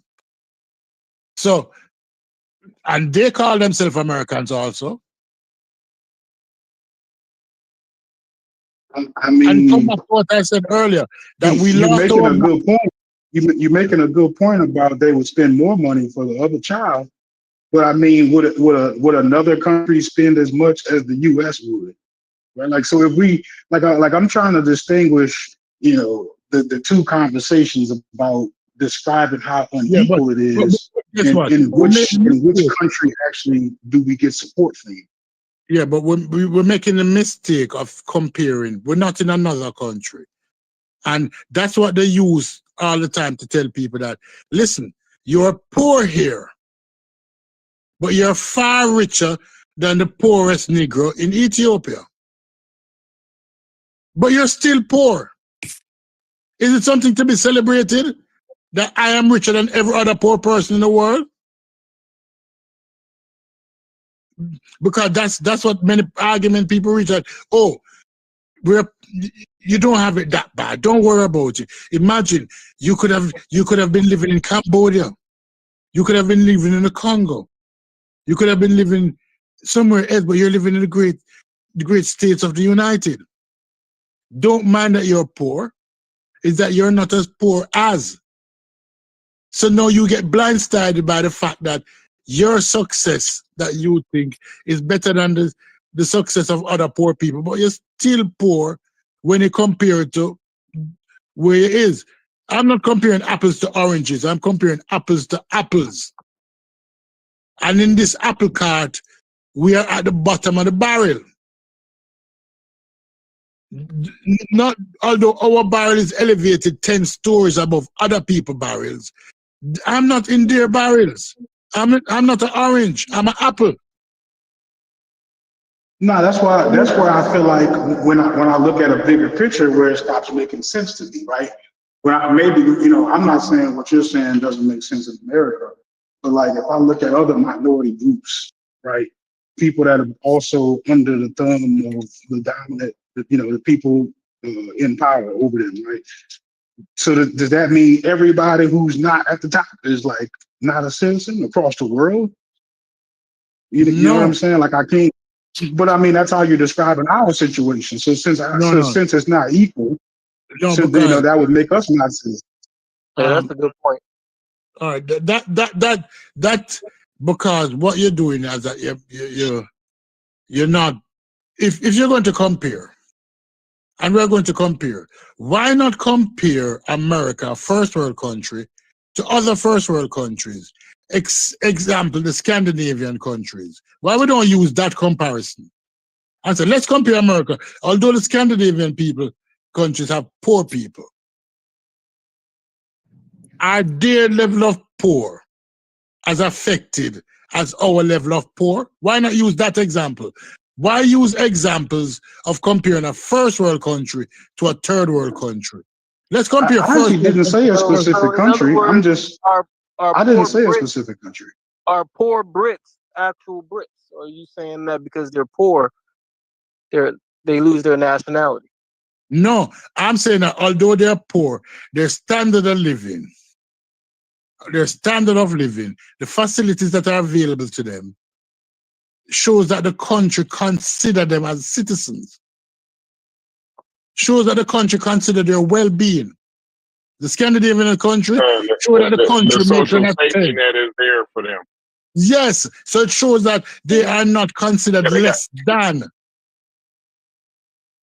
You understand what I'm saying to you? They acknowledge that they have to be poor, but I am looking after you in spite of the fact that you're poor. I'm putting in social safety nets, and your children has access to all the facilities in spite of the fact that you don't have any money. Look at the Scandinavian countries.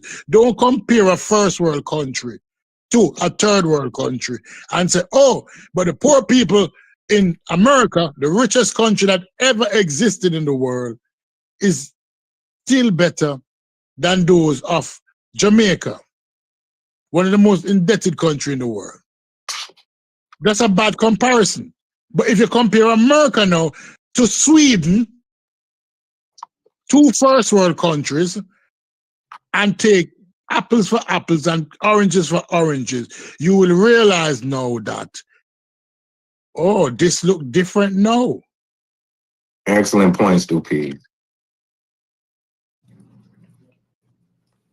This look different now. Yeah, and they don't even, I don't know. May I comment? I've been trying to comment. I'm hoping somebody else can explain that because I'm confused. Yo, can I comment? Yeah, I'm kind of confused as well. Yo, do I have to cut people off, or can you be respectful around here? Corey talking, but he's breaking up. That's why nobody was answering you. I know that Corey waited until 5 o'clock when I'm leaving work, you know, because Corey like these conversations, you know. I know that Corey like these conversations. Well, The thought-provoking. Go ahead. I just wanted to make 2 points. I think everybody, in light of this conversation, maybe I could do a class, or Majasi, or people can just read this and then come back to this discussion about blackness and black. It's a short read too. It's like an article, so it's not no long read, but it's called Black Like I Thought I Was. That's the title.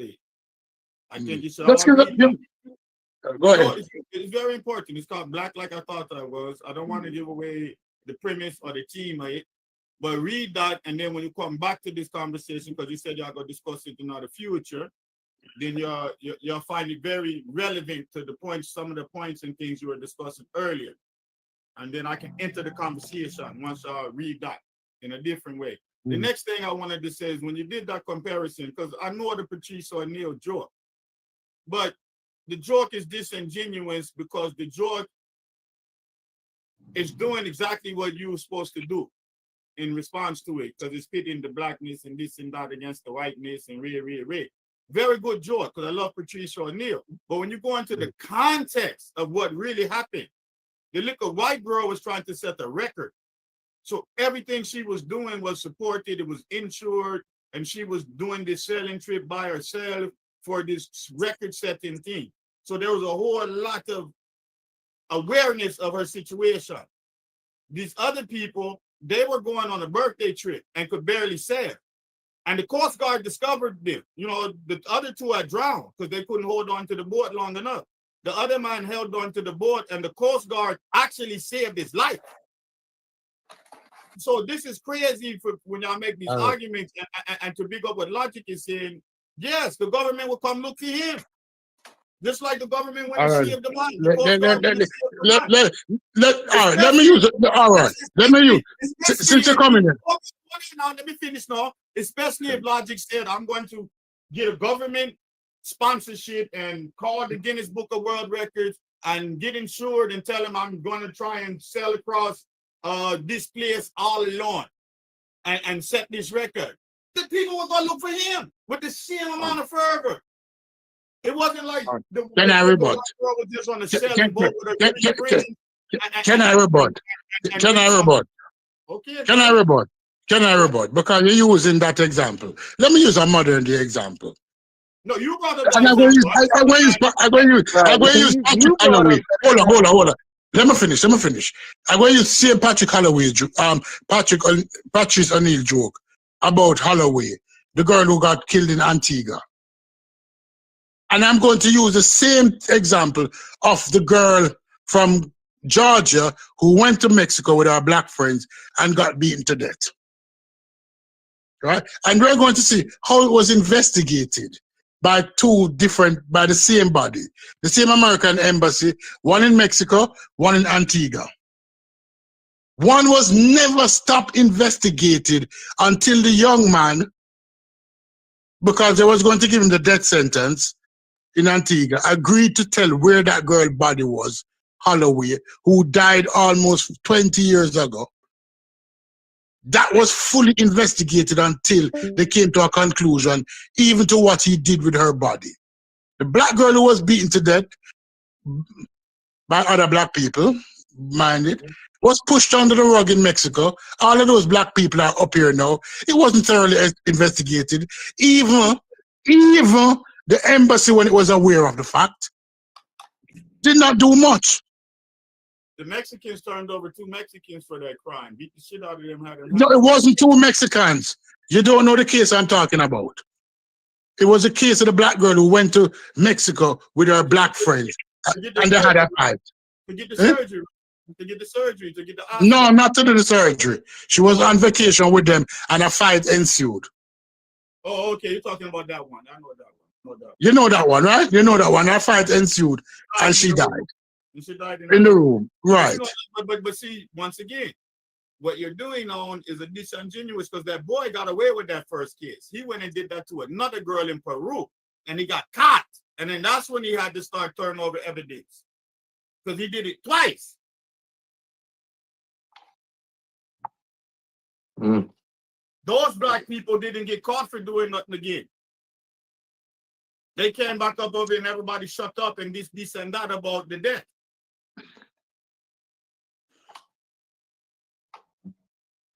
Yeah, remember that boy that did that twice. Okay. He did that to the Peruvian girl. The other day,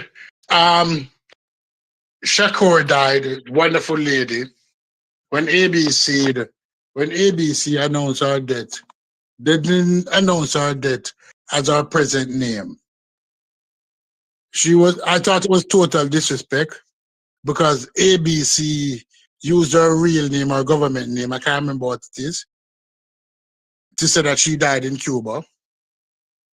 And then after way down, they made reference to what she's called today.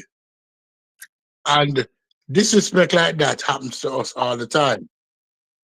It's like not referring to, it's not because she's on the books. And when they use that reference, come on, man, they're talking about how she's wanted, the name she's still wanted under. The government, I watched the reports too. They said the government still knows her as this and that. No, that's not what the report said. How it started with her name. It started with her name. Oh, okay. We must have watched a different report. Right, the ABC report started with her government name, a name that she has not used for the last, how long ago, for the last 50 years? Did she change it legally in the government? Dread? Dread me up on mute. Dread me up on mute. Dread me up on mute. Dread me up on mute, Dread. Me up on mute, Dread. Dread me up on mute now. Me up on mute now. No matter for me up on mute. It's 2 weeks now. Is it 2 weeks, people? It's 2 weeks now. It's 2 weeks now. It's 2 weeks now. You see you? That's one of the most disrespectful things you could have ever said. You're minimizing this woman who referred to herself as she referred to herself. Was she capable of changing her name if she even wanted to, based on her situation? Why the fuck you open your mouth as such a shitty thing? Why the fuck you open your mouth as a black man as such a shitty thing? Was she capable of changing her name even if she wanted to? What did she fucking refer to herself as? And you tell me, did she change her name legally? I got nothing to do with the government. No, not a blood clot. Not a blood clot. You is a coon for that. You is a coon for that. You is a coon for that. Oh, you sound like a white supremacist when you say that. Understand what you said. Understand how disrespectful you was when you said that. Understand the talking point that you use. You don't even understand how disrespectful it was. That's the hottest thing, you know. You don't even fucking understand it. You jump up, the first thing, it's the same thing a white person would have said. Did she change her name? Like a big fat white soul from down south. You're on these white people too fucking long, you know. You're on these white people too fucking long for that to come out of your mouth. Anything else could have fucking come out of your mouth. Anything else could have come out of your mouth, Red. You cannot tell the truth around this place, man. People get Truth is a fucking coon, that's the truth. Did she change her name legally? Right, that's the most coonish thing. That's not a coonish thing, man. I don't understand how to refer to somebody by Come on, y'all. Y'all sitting here letting them go back and forth like this, man. Come on, man. I figured they just have to air it out, bruh. So I think they wasn't getting too they was gonna much. smooth it. I ain't gonna lie. They was gonna get to the smooth part, Brian. I'm enjoying it, y'all. Y'all go back to because y'all don't. You get to hear crazy live, of course. This sounds absolutely crazy. Yeah, because you get to hear a more worldly, passionate argument. Like I don't get a chance to hear passion, you know, from other groups of people other than the African Americans, right? So the African Caribbeans got a different way to I guess vindicate their passion. I guess you know what I mean. So I'm interested to hear it. I want to see where it. I think they was gonna eventually get to a good place, though. Hold on a minute. Hold on a minute. Right, they smart. They're arguing over a very small detail in a particular story. But we was talking about like trying to maintain your blackness. What's the detail? No, logic. Don't minimize it because Nathaniel and Stu Pease, they're having a disagreement because they're talking about Asada Shakur. And when certain journalists, when they publicized who she was, they used her government name, her born name, and not her I saw that.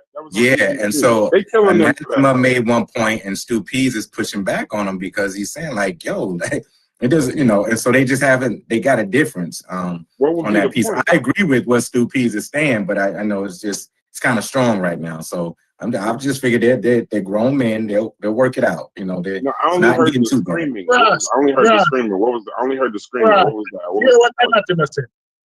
No, I don't. I just logged on to the YouTube. I'm doing something else. I just logged onto the YouTube and I heard you calling him a coon. So I'm just trying to figure out how did he earn it? Brass, listen to what I'm saying. Anathema said out of his mouth, did she change her name legally? Huh? This is what this coon said about Asada. Did she? Why do I have a problem with them referring to her as a government name? Did she change her name legally? That's the most coolish thing a black man can say. Oh man. You understand why I'm mad? No, yeah. I got it. You understand why I'm mad? No, yeah, I get it. Now, let me put this on the record. This big fat bomber class.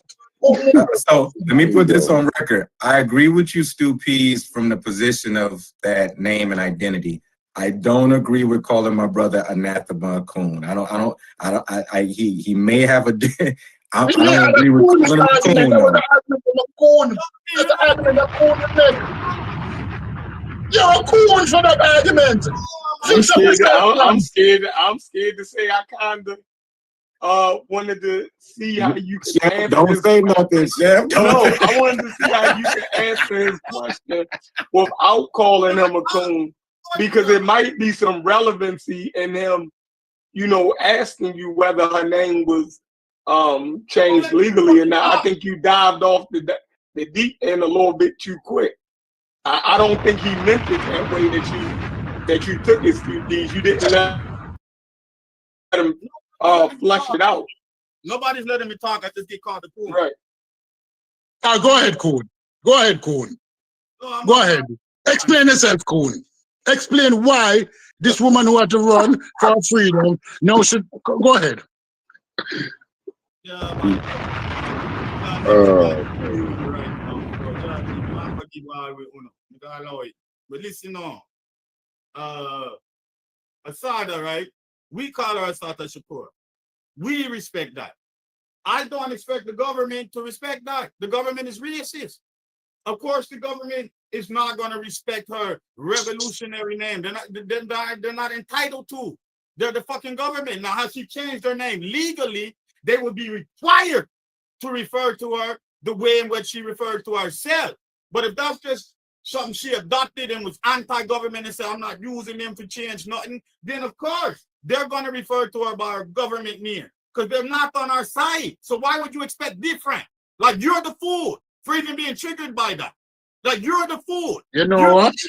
For you know what? ABC to respect her revolutionary name. That's fucking Remember. insane. That's why I didn't ask you the question. Did she change her name? Because then remember Ali, what's her name, right? You're not letting me talk. I let you talk. You said it was going to make me finish.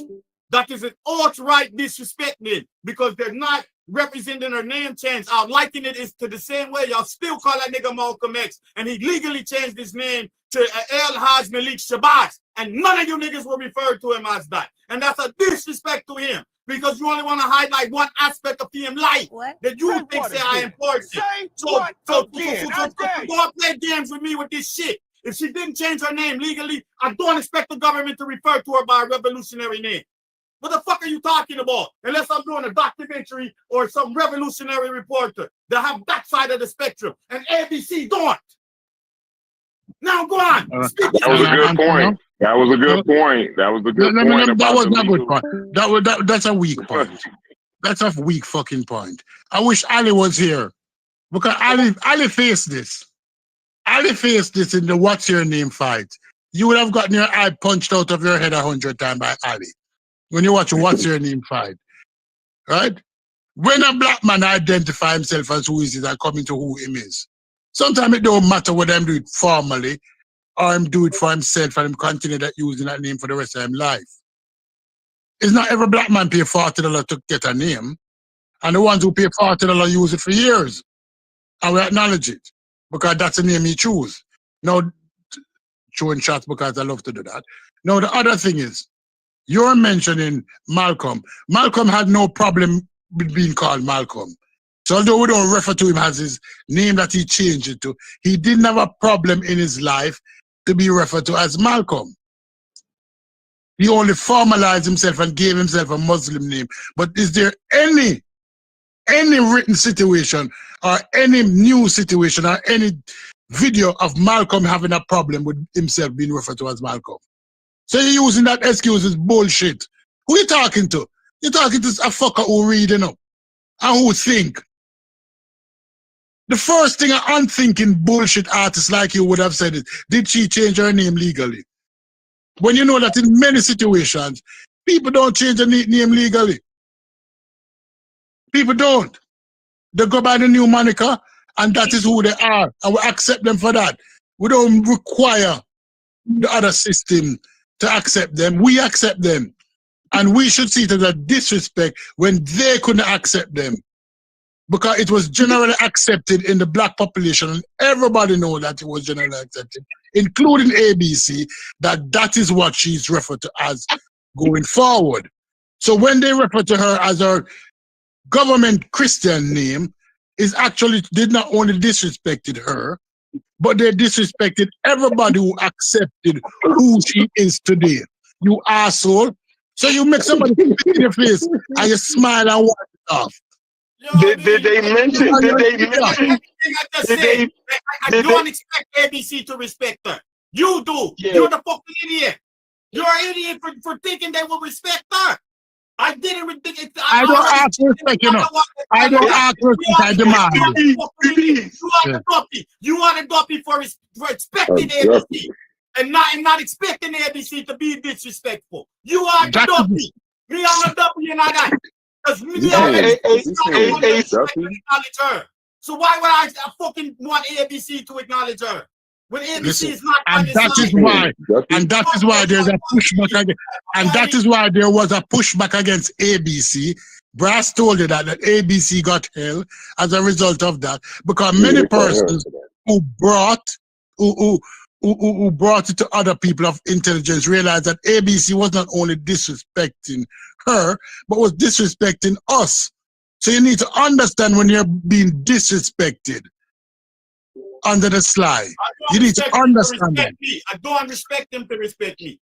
You are an idiot. Did they mention that she goes by Assata Shakur? You don't have to claim it in court. All you got is disrespect, and that's what they do. So you I don't think that was disrespect. Think about it. If her name wasn't legally changed, right? That could be just like a stage name or some shit. Like, why are we acting like, you feel me?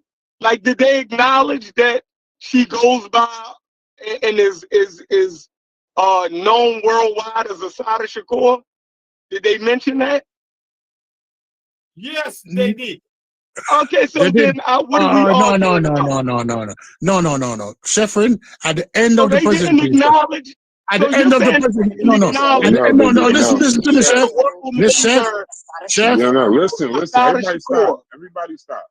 Everybody stop. Just 1 second. This is the actual thing they caught hell for. Chesmard, one of America's most notorious cop killers and most wanted fugitives, has died in Cuba, we can report. The New York City native was 78 years old. Chesmard, who also known as Assata Shakur, famously, was a member of the Black Liberation Army. She was convicted of killing New Jersey State Trooper Werner Forster during a shootout on the New Jersey Turnpike. That was back in 1973. In 79, Chesmard escaped from prison. She was placed on the FBI's most wanted terrorist list and the New Jersey's most wanted list. In 1984, she was discovered living in Cuba, which gave her political asylum. So, real quick, just some clarity. Chef, like I was telling you the other day, New Jersey don't play about her. They're always going to call her Joanne Chesmard. So where they called her that here, just ABC New York. The other sections of ABC, that's where anathema might be a little incorrect. The other ABCs, they called her Assata Shakur. New Jersey ABC didn't call her that. They called her Joanne Chesmard. And they, hold on. And they did it it was a disrespectful thing. It was a slight but it wasn't a slight on some Black liberation shit. She killed the New Jersey State Trooper. So she was America's most wanted, but she was on our most wanted since the 70s. When you go in the post office, she's the first thing you see. So it's Joanne Chesmard. You did the same thing though. Huh? You did the same thing in here. What? You called the other day when she died. You came in and said Joanne Chesmard passed away. You didn't hear right? the rest. So and the rest. No. Hold on, but don't use that. You didn't. No, listen. Why? Okay, go ahead. I'll let you finish. No. But like when you said it, then you further cleared up what we know her as. You dig what I'm saying? Like, so because the TV did the same thing. That was they actually said who she was commonly known by most people as. You feel me? Like you did that. Hold on, nothing. Finish up. When you brought it to us. So I'm gonna finish that. But y'all can argue over it. Stay right there. No, stay right there, sir. But to the people that was in the room, I brought it up to see if anybody knew who that was. Because a lot of times in these chats, and I said that right after I said it. Yep. I said Joanne Chesmard, because a lot of people in these chats, you and I know, Chef, really don't be knowing what they talking about. So if I just say Assata Shakur, I said Joanne Chesmard on purpose. And I said that right after, because right after that, it was like two people that was like, oh, Assata Shakur. Most people don't know her by Joanne Chesmard. But I'm telling you, ABC New Jersey. I didn't know that was her real name. Yeah. That's why I was trying to say. It was like two people in here. I forgot who got it, but immediately two people was like, "Huh?" Me and Cuban. It was Melvin and somebody else. And that's when I said Mujasi was in here. That's when I was like, oh, I was trying to see if y'all knew exactly who I was talking about, because most people don't know her as Joanne Chestmark. But if you go in the post office out here, it's just Joanne Chestmark. They don't refer to her. Isn't that a salient fact about who she is? Her name? If a news agency, if a news agency references her as a documented name, right, and then tell you what she goes by, how is that crazy? Because ABC. How is that? No, it's not crazy. Can I answer that also? Yeah. Let me just say this, and then Mujasi then Anathema then Mujasi real quick. Because ABC, the news I just read to you was from ABC New Jersey. If I go to another ABC, they weren't all calling her Joanne Chestmark. Other people were other news outlets were saying Assata Shakur. Assata Shakur is hated in the state of New Jersey. She killed a New Jersey state trooper. So it's specific to us. So I don't know if that was. I'm gonna go. You know what? Y'all go ahead. I'm gonna go find another one and see if they called her that on there too. That'd be interesting. I appreciate them giving full context to both names. I saw the exact same report in New Orleans. The same clip. Yeah, I appreciate that. And what I said is, when you look at the beginning of the clip, they use the real name in referencing her being a fugitive. You know, I think the piece that I stand on this. Listen to this, Mujasi. Okay. Assata Shakur, once known as Joanne Chestmark and convicted of killing a New Jersey state trooper, has died in Cuba. The Queens native was a one-time member of the Black Liberation Army. She was involved in a shootout on 1973 in the New Jersey Turnpike that killed Trooper Werner Foster. She maintained her innocence throughout the trial, but was sentenced to life in prison. 3 armed members of the BLA broke Shakur out of prison in 1979. She later surfaced in Cuba, where she was granted political asylum by Fidel Castro's government. In 2013, Shakur became the first woman to be placed. So just notice the difference. Big difference. The one in New Jersey, it's big difference. Joanne Chestmark, also known as Assata Shakur, and then later when they name her, they say Chestmark. Go on. But on CBS, it says Assata Shakur, also known as AKA Joanne Chestmark, and then later in the ad it says he kept saying Shakur. So did he refer to her? That's CBS. That's just CBS and ABC. So I get your point. I'm just saying. I just want y'all to know, New Jersey's going to slight her. Yeah. Period. Right. They're going to slight her because of what she did here. I don't want you to think this is some kind of United States political thing. New Jersey has no love for Joanne Chestmark or Assata Shakur, either one. They got no love for her. She killed. But there's also absolutely the difference in the two. So CBS has love for her. So CBS has love for her. No, but they didn't disrespect her. They didn't. You need to know when they get disrespected, man. Wait, because I want to get Mujasi in there. Hold on, Nakama. But did you notice? Hold on, Nakama. They have a real issue about the future. Anathema. Hold on 1 second, brother. But did you notice that instead of saying she killed, there's words in media. Words are important. Yeah. He said instead, the first one said she was convicted of killing, or she killed a New Jersey state trooper, James Warner. We all know. We actually learned this shit in school. But CBS said she was involved in a shootout that led to the death of this New Jersey state trooper, Warner, and she maintained her innocence while having asylum in Cuba. Words, you cannot tell me that the media doesn't know how to play words, because that's their job. They do. And that's the whole point. That's the piece that I just wanted to emphasize. Wherever anybody falls on this, the media is always politically polarized. So everything that they report on and how they report it, the vernacular, the words, everything they put together is almost orchestrated for a political slant. How they frame and set up any type of thing that they're reporting on is going to have a political slant. And so it's hard to sit up here and make the argument they should respected when anything that they're going to say, anything that they're going to frame is going to have some political slant. And some of them are going to be more neutralized or maybe more liberal in how they report on her. And others are going to be politically charged to the times and the environment that they're, founded on in terms of their political slant. So that's the piece that I hold with that. And that's why I think Stu Pease is making a very valid point, because he knows it's a very disrespectful thing, because he knows how they're framing it. They criminalize her even after her death. They're trying to control the narrative of how the public views her in that situation. I'll end there. I got a question. And I'm saying I expect Tony, in the chat, what you trying to say? Oh my God. No, because see, anathema, when we have these conversations, sometimes when y'all back off of shit, part of these conversations, anathema, why I try to tone down the narrative, because then it gives license. I don't even know how to deal with this post. I don't know. There's a post in the chat that's bothering the hell out of me right now, and I'm trying to figure out, should I calm the hell down? So, Tony, you might want to speak on that. I can't see the chat, man. I don't watch chat when I'm there. You see that shit, Chef? Am I tripping?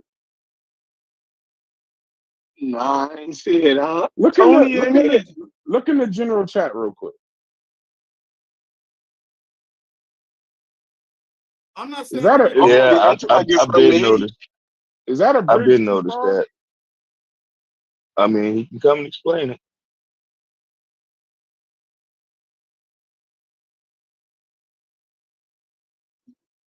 I don't know. I think y'all missing the point, man. No, we're not missing the point, but I'm curious for Tony to explain that, brother. You might have to come off mute and kind of give some backing to what you're posting with that. Yeah.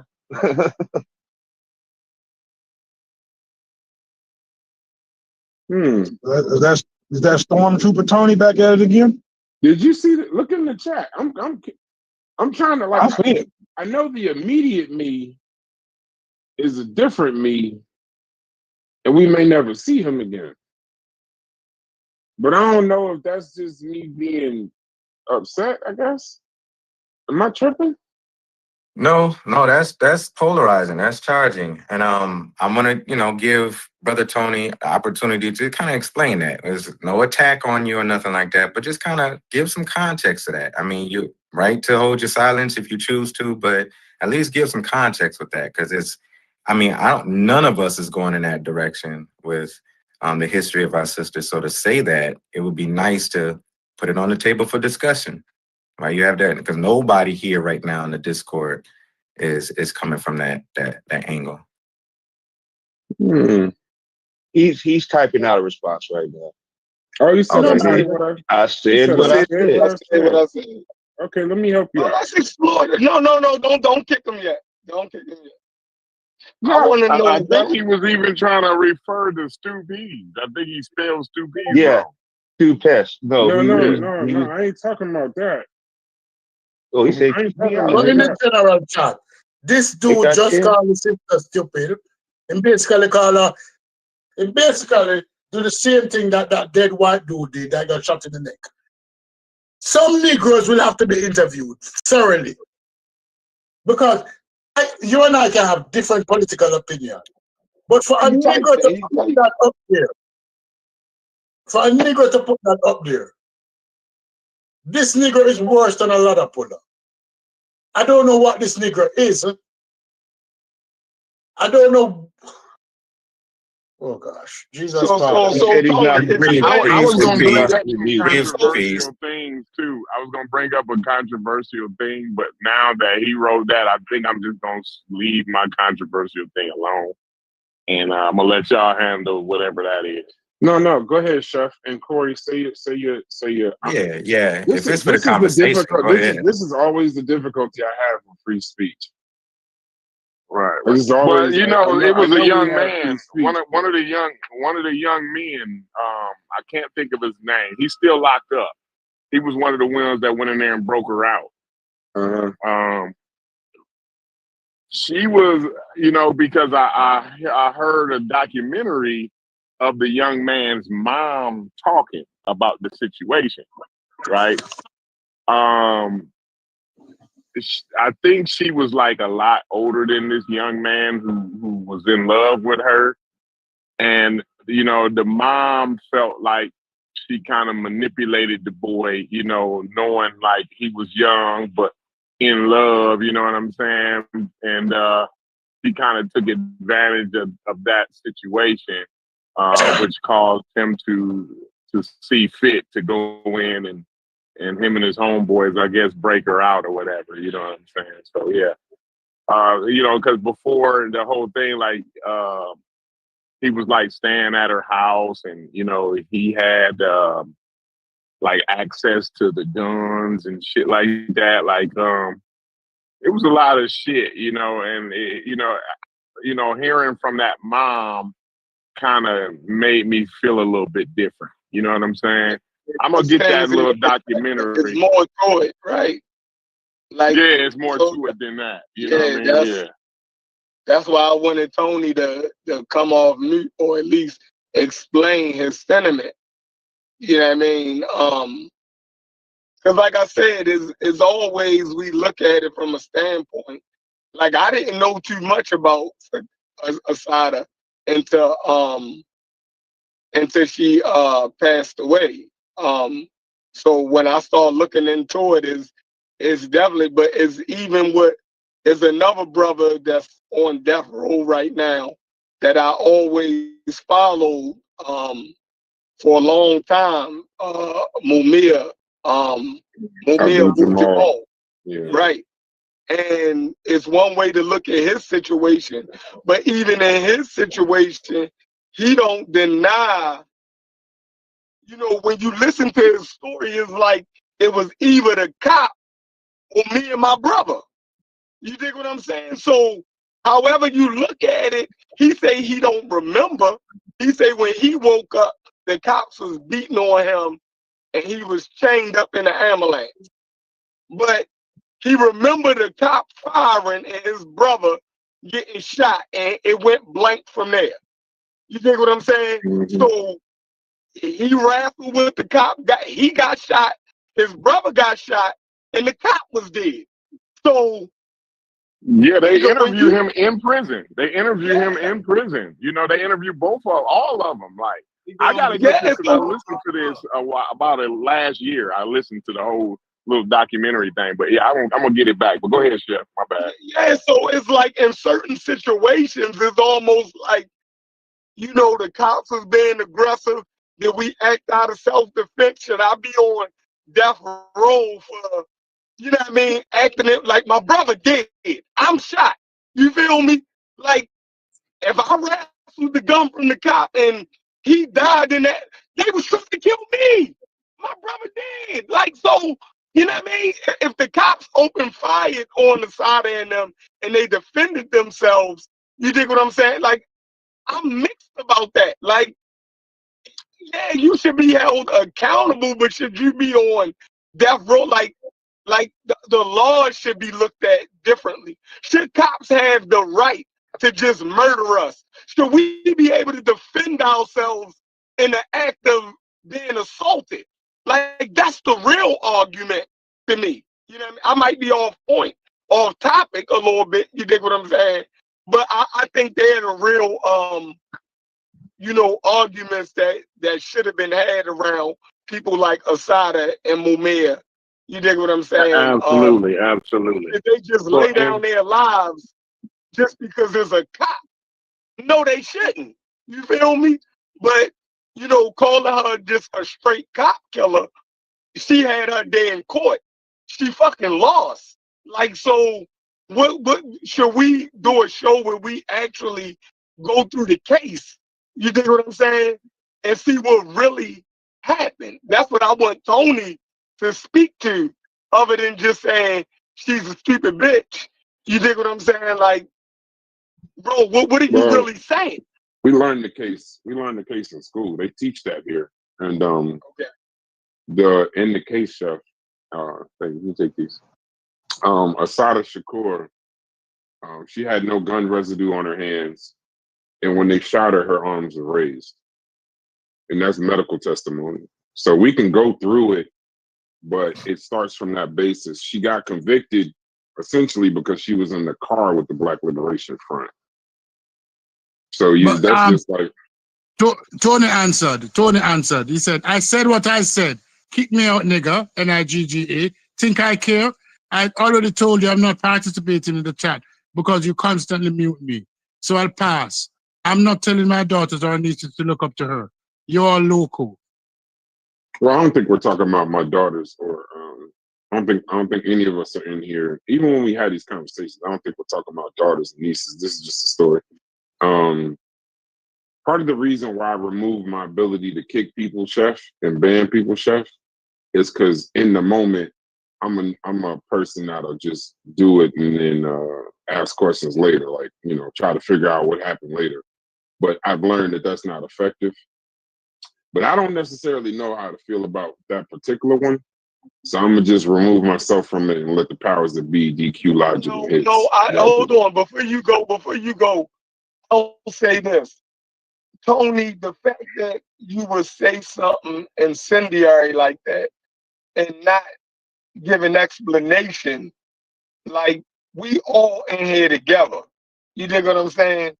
So, you know what I mean? That is kind of the, you know, fucked up that you won't even explain what you're saying.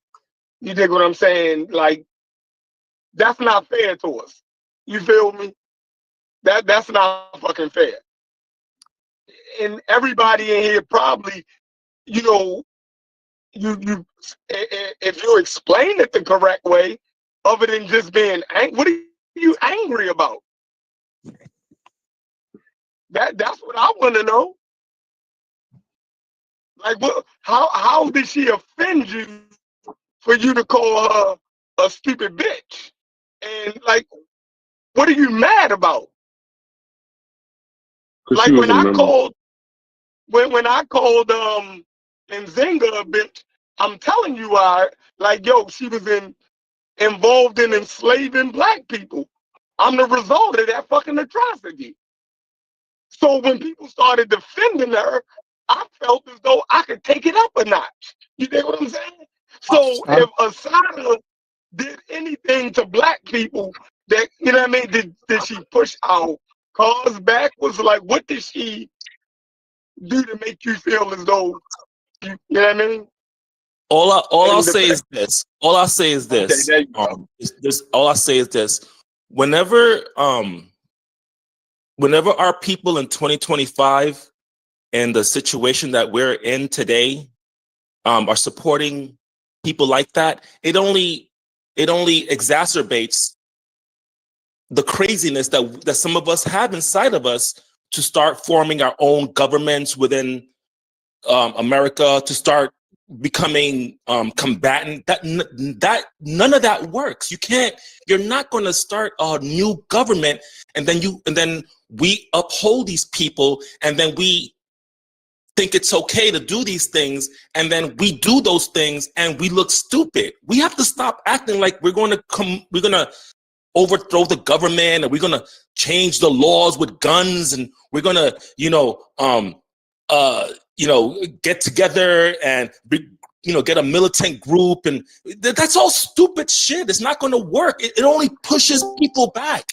It only pushes young kids back, like thinking like, oh, we got to be militant. Like you can be militant all you want, but you ain't gonna do shit. You've never done shit. You won't be doing shit with guns against the military or the government. It's just ridiculous, dumb, crazy, not logical thinking. Like that's not going to work. You either participate in the fucked up system that you live in or you create your own system. But having to come in here and like, oh, this woman was a militant. She was for socialism, like Mandani. She's a socialist, like she's not part of any kind of Black American, she was just a socialist.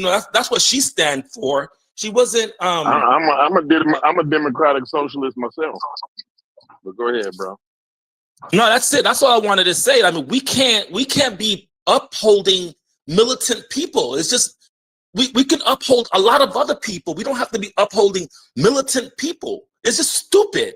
It's not going to go nowhere. It's a good feeling. That's all it is. It's going to make you feel good. Oh, we got this person that's our color, and she's a militant, and she, but she ain't doing nothing. She didn't really do anything. Like, I just don't get it. That's why I don't get. Like, I don't get like why we pull up these people, and I really don't get it. Like, when we have so many other smart people in our own communities that we need to be we're bringing up this person. So I don't have respect for this woman. It's not the way I think we're going to get anywhere. And if anything, people like that actually push back our progress, not put it forward. That's all I'm going to say. I'm going to go back on mute. If I said it, it's kind of hard. It's kind of hard, but hey, these are the things that really piss me off when we support people like this. Shut the fuck up now. Shut the fuck up now. You're not I actually please, appreciate. no, don't do that, Stu. His point of view. Yeah, please, yes. I actually appreciate it. Yeah, because my apologies. Yes, Corey, I thank you for the spirit of that, Corey. Because Stu, like, I believe in what Brass and DQ and Hits and Logic has established here. Like, I really do. We cannot be an echo chamber. We gotta allow people to have diverse perspectives and frameworks that they put on the table and feel safe enough to do it, to share it amongst some intelligent brothers like we are, like y'all are, and to be able to have that discourse. We cannot bash people and call them names and stuff just because they have an opposing view that's not ours. So let's try to create a better space and environment so people can share. Thank you, Tony. You can chain Tony, his thank ass you up for to your the wall, sharing your piece, brother. My apologies. Chain his ass up intellectually to the wall and convince the fuck out of him if that's what you need to do. But intellectually, though, you know what I mean? My apologies to him, and my apologies to him also, and my apologies to the group. But me as a Negro, a black man, a nigger, who stands on the shoulder of Nat Turner, who stands on the shoulder of Sam Sharp, who stand up on the shoulder of hundreds of black revolutionaries. You stand on the shoulders of Dr. Ben. Keep going. Look here. Leave Dr. Ben alone, man. All right, I can't use it. Who stands on the shoulder of Dr. Ben? Because that pseudo guide me to enlightenment in terms of figuring out that he was a pseudo.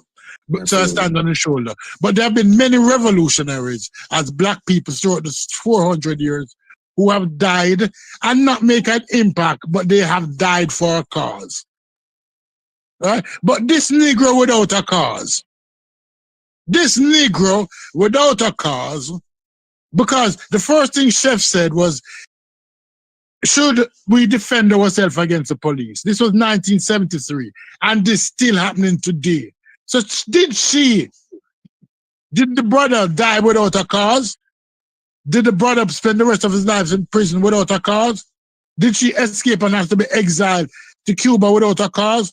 Or did she shine light on a problem that continues to exist today? These Negroes are going to tell about the revolution if one should be necessary or if one should happen. These are the Negroes that was with Nat Turner who went run and tell Massa, Nat Turner is going after the armory. He's going after the armory. We have to get the cannon and we have to stop him. These unenlightened Negroes who know nothing of history, who claim that they know history, and realize that there is many ways to make a change. Sometimes we use the political, and sometimes it has to come through force. But we're not taking anything off the table. We're not taking anything off the table. Even your solutions are going to require some kind of diversity. Yeah, even your solutions are going to require some kind of diversity. And what you got to realize is that you would put all of that under the spirit of resistance, right? Like you can't minimize any of that momentum in any direction because it's needed. Like, we're not talking about a malicious world domination. We're talking about people who are like fighting discomfort where they live. You know what I'm saying? So where you might have some diverse opinions on how to actually go about doing that, you absolutely need to keep that spirit alive. So it's kind of twofold, right? Like I mean, I don't necessarily agree with what you're saying, but I get what you're saying about the militantness. But I wouldn't discard that completely like that. Like it's the whole ideas behind it, not necessarily the actions. I think what the brother is trying to say. Yeah, Logic. I thought maybe you would kind of, as he was saying that, you know what I'm saying, and maybe he didn't say it in a way that everybody liked, but I kind of thought about you a little bit, Logic, as he was saying what he was saying, like, because I think that's kind of your sentiment, like picking up arms and being militant against the United States government. I hear in your sentiment a lot like that's a kind of a futile effort or even stupid in the way that he put it. You know what I'm saying? So I don't know. I don't wholeheartedly disagree with it, but it's like I think the way that he's saying it as if we got to remove that sentiment completely. And I'm saying that you're always going to have people with diverse views on how to handle a situation. You get what I'm saying? That's not going to come from one monolithic voice within a community. You know what I'm saying?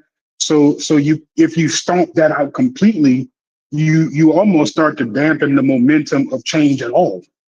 You get what I'm saying? There's a balance there. You know what I'm saying? Whereas I may not go as hard as he or go as hard as somebody else as far as looking at the inevitability of a head-on collision with the superpower. I may not, that might not be what I plan around, right? But at the same time, someone else who might plan around it, we kind of got a similar goal. You kind of get what I'm saying? Neither one of us are trying to dominate the world. We're doing that out of the discomfort of our current position. Can I say something, please? Allow me to say this. 80 years ago, Winston Churchill used a poem to motivate the English people during the World War II when they were battling the Germans for the English channel between England and France. And they used a poem by Claude McKay, If I Should Die. And I'm going to read the first stanza of the poem, because if I should die, if we must die, if we must die, let it not be like hogs, hunted and penned in an inglorious spot, while around us bark the mad and hungry dogs, making their mock of our accused lot. If we must die, oh, let us nobly die, so that our precious blood may not be shed in vain. This Negro don't understand history, don't understand the challenges Claude McKay faced over 100 years ago when he wrote this poem. History is important, and Black history is one of the most important treasures that we can pass on to our children. When we have these Tuesday discussion, when we're in this room having a discussion, we're actually having a historical discussion. When we say sometimes Negro don't get paid, or we say white people sprinkle freedom around the world. We're having historical discussions. And when we minimize our attempt for liberation and calling people who attempted it stupid, speaks volume for us as a people. That when you are hunted by dogs and hogs and put on those train carriages and don't say it can't happen because it happened 8 years ago, what will be your excuse? What will be your excuse?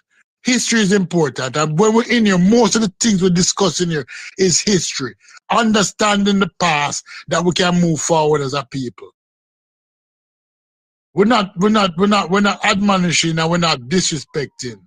We're not doing none of that. But go ahead. So, Chef, I apologize. I'm in the car, but so just because no matter, can y'all hear me?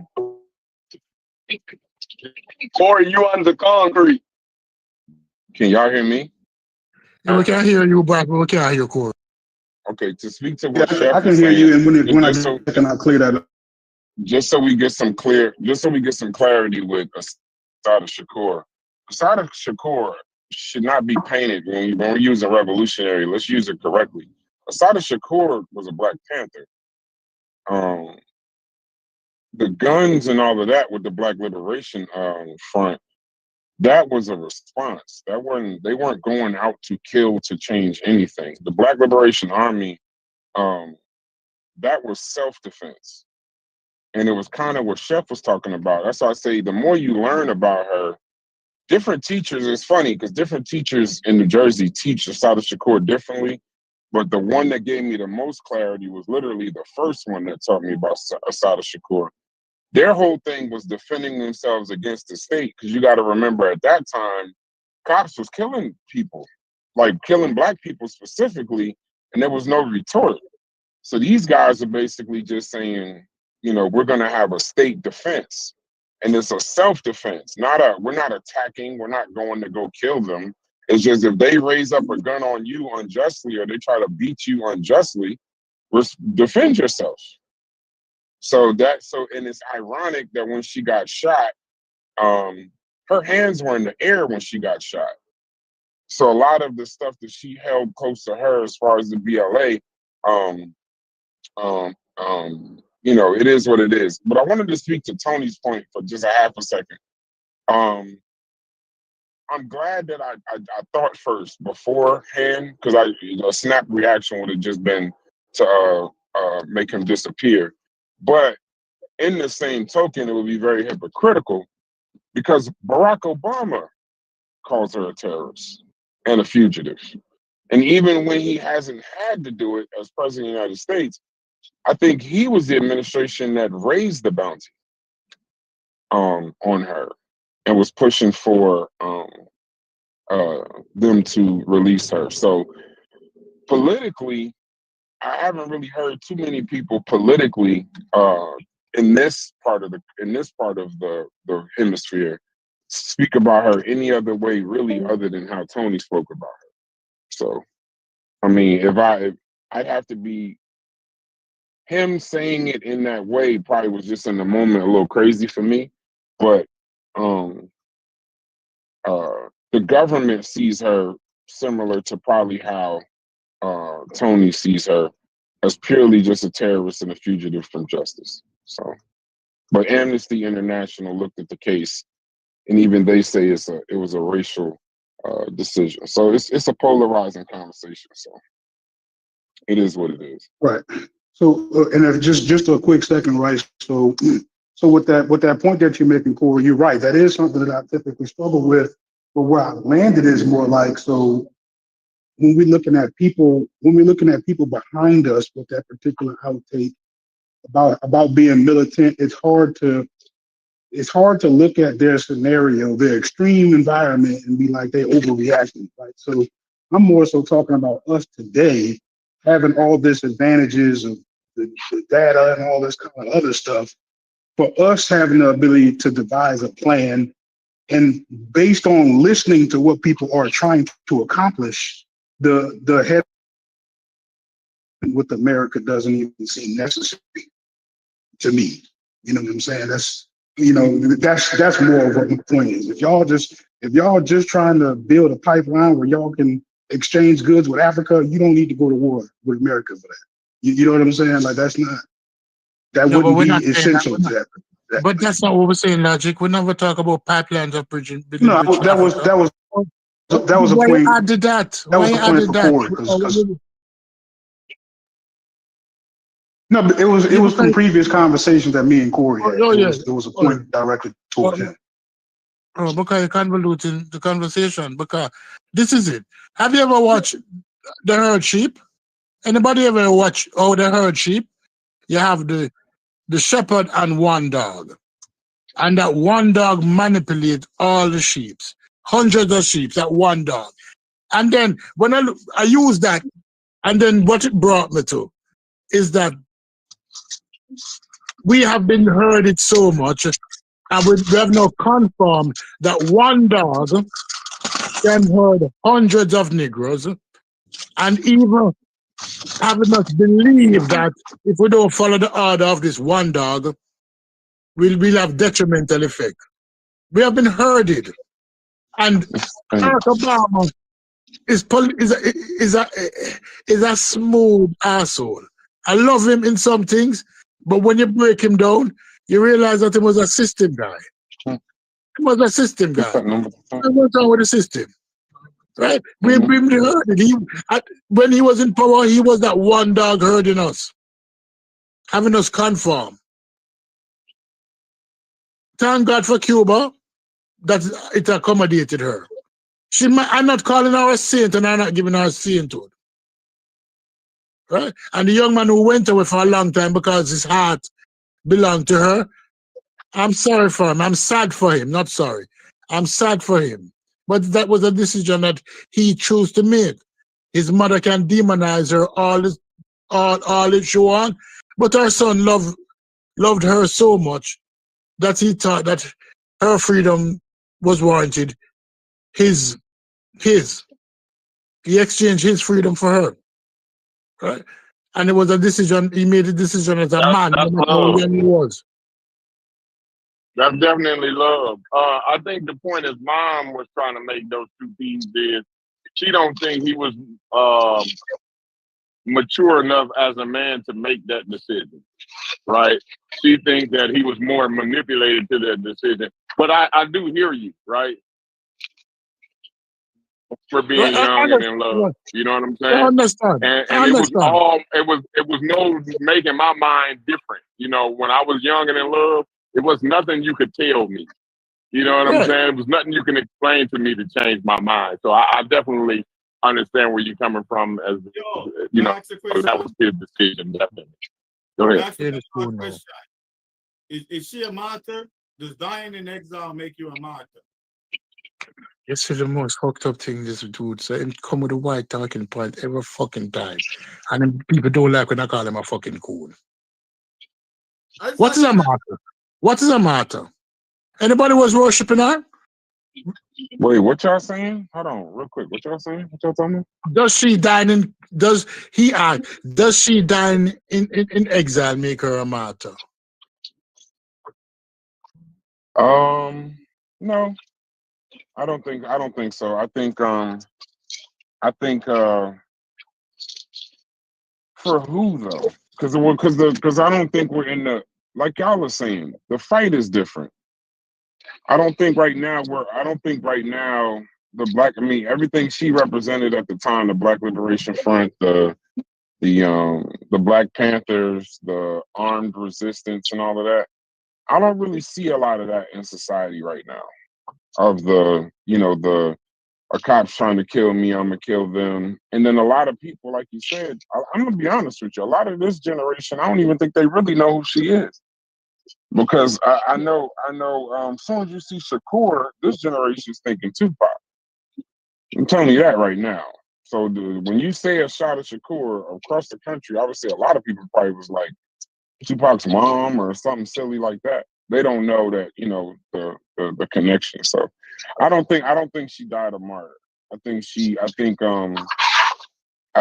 felt like she was wrongfully convicted, and she lived in a time where you could go to Cuba. I think the fact that they never actually got her is impressive, because I know they wanted her. They definitely wanted Assata Shakur. The government, the United States government, definitely wanted Assata Shakur, dead, live, locked up, or otherwise, and they didn't get it done. So no, I don't think she died as a martyr. But I got a better question. Why would you ask? Why would you ask that, Anathema?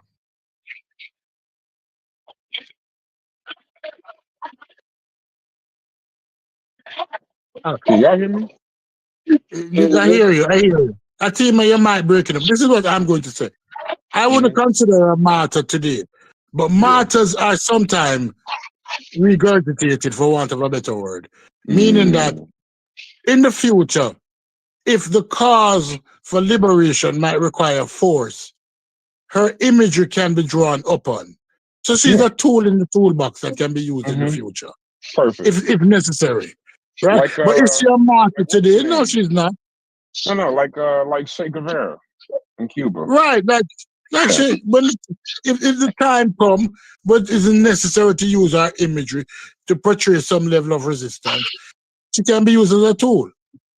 But what happened now is that we are in a time and space where we become comfortable believing that the protections of the law has been magnified to protect us, and we can use the laws to manipulate ourselves into safety. Not realizing that we still have Sandra Bland, we still have George Floyd, we still have that 7-year-old boy who was playing with a toy gun in the park. What's his name? This is the boy who was playing with a toy gun. Not realizing that. But if these things manipulate our way into safety, that's like we'll never be safe.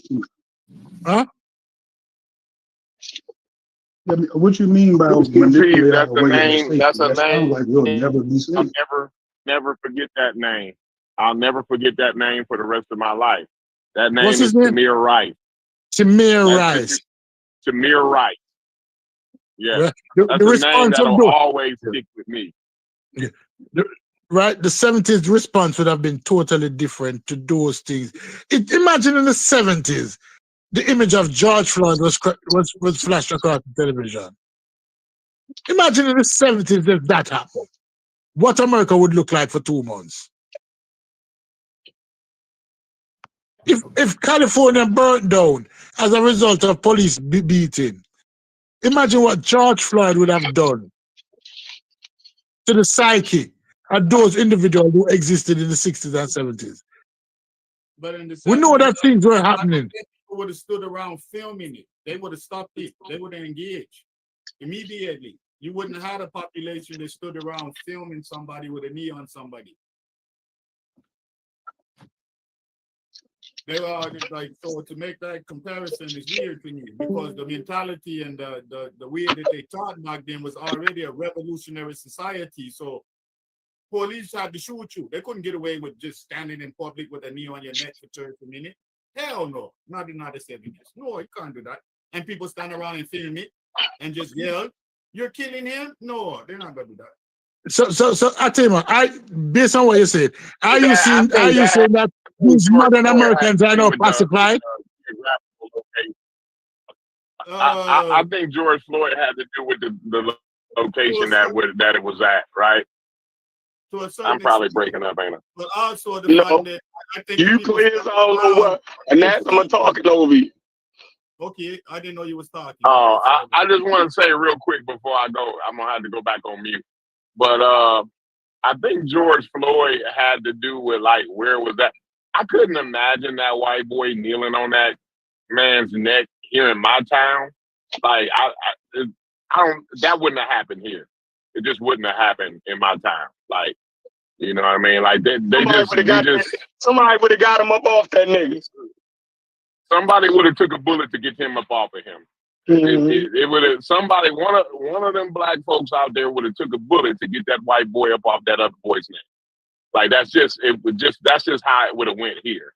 You know what I mean? Like, y'all go ahead. You know what I'm saying?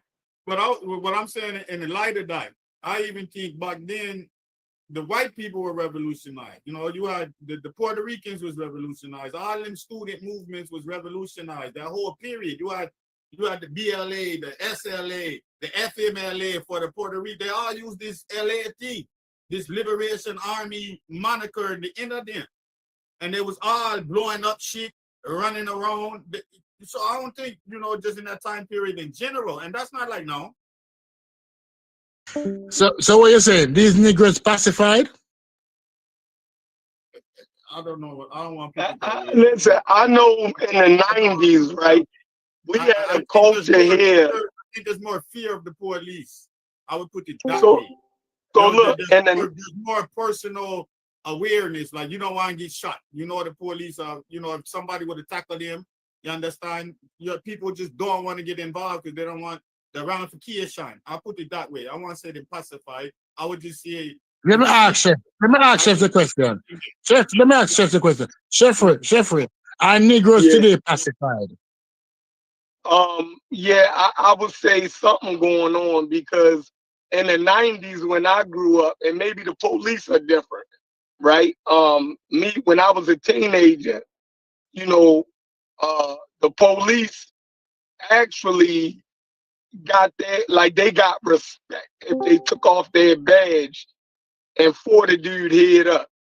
Like that was common you know what I mean, for if you get to going back and forth with a police officer, after a while, the police would be like, all right, I can take this badge off. You know what I mean? Like if we having a man issue, we can go in the alley, right? Away from everybody. My sergeant ain't around. You feel me? And we can shoot a fair one. Like that shit used to happen. You know what I mean? On a regular basis. And I think young dudes actually had a level of respect for that officer who would take his badge off.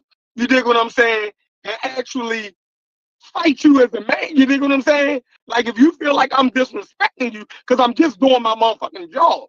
You know what I mean? So, but if you feel like I'm disrespecting you and the only reason I'm treating you like this is because I got the badge, brother, I could take this motherfucker off and we could actually fight. You dig what I'm saying? Like I don't need this advantage of being a cop for you to feel like that's the only reason I'm doing this shit to you. So, you know what I mean? Like I'm 46 years old. Shit could be completely different now. But that's the type of shit that I used to see on a regular basis. You dig what I'm saying? And those type of cops got respect from us. You know what I mean? But to just Hey, Chef. ill on the nigga neck. Hey, Chef. Hey, real quick, I can't talk that long because I'm in the office real quick. Hey, another difference though, Chef, and I would agree with you 100%. But remember, back in the day, there was a rule where the police had to be from the community that there was community policing. So them same guys was walking the beat in a neighborhood probably where they grew up or close to where they live, at least out here. And I've seen that. The cops walking the beat where it's like, I know this guy. He used to be a security guard at my high school, or he used to be such and such. All the security guards in our high school became the cops in our area when we grew up. And they would take off everything. I'm serious, bro. They would take off everything and knuckle up. So I do agree with you. So maybe it's the late 2010s, but at least in the early 2000s, it was definitely that way. Yeah, but the police force has changed over the last 15 years because many of these polices belongs to very radicalized group, especially the white one. It has been very racialized. That's what I think it is. Yeah, there's these white no way in police the officers world now. another cop should have told Joe to get the fuck off of yo.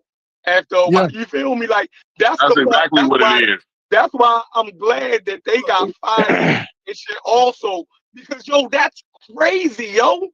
Like everybody know when somebody on their job then went too far. You dig what I'm saying? Like, like you gotta have that left, but they said them guys was rookies or something.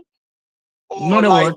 Chef, I'm talking about the people that stood around. They don't even have to be. You ain't even gotta interact with them. You could have started throwing backward. You could have backward them. Definitely. That would have got them up off them. That would have made them have to start react to the crowd and get up off of him. You understand? And move. I don't think that they thought he was dying.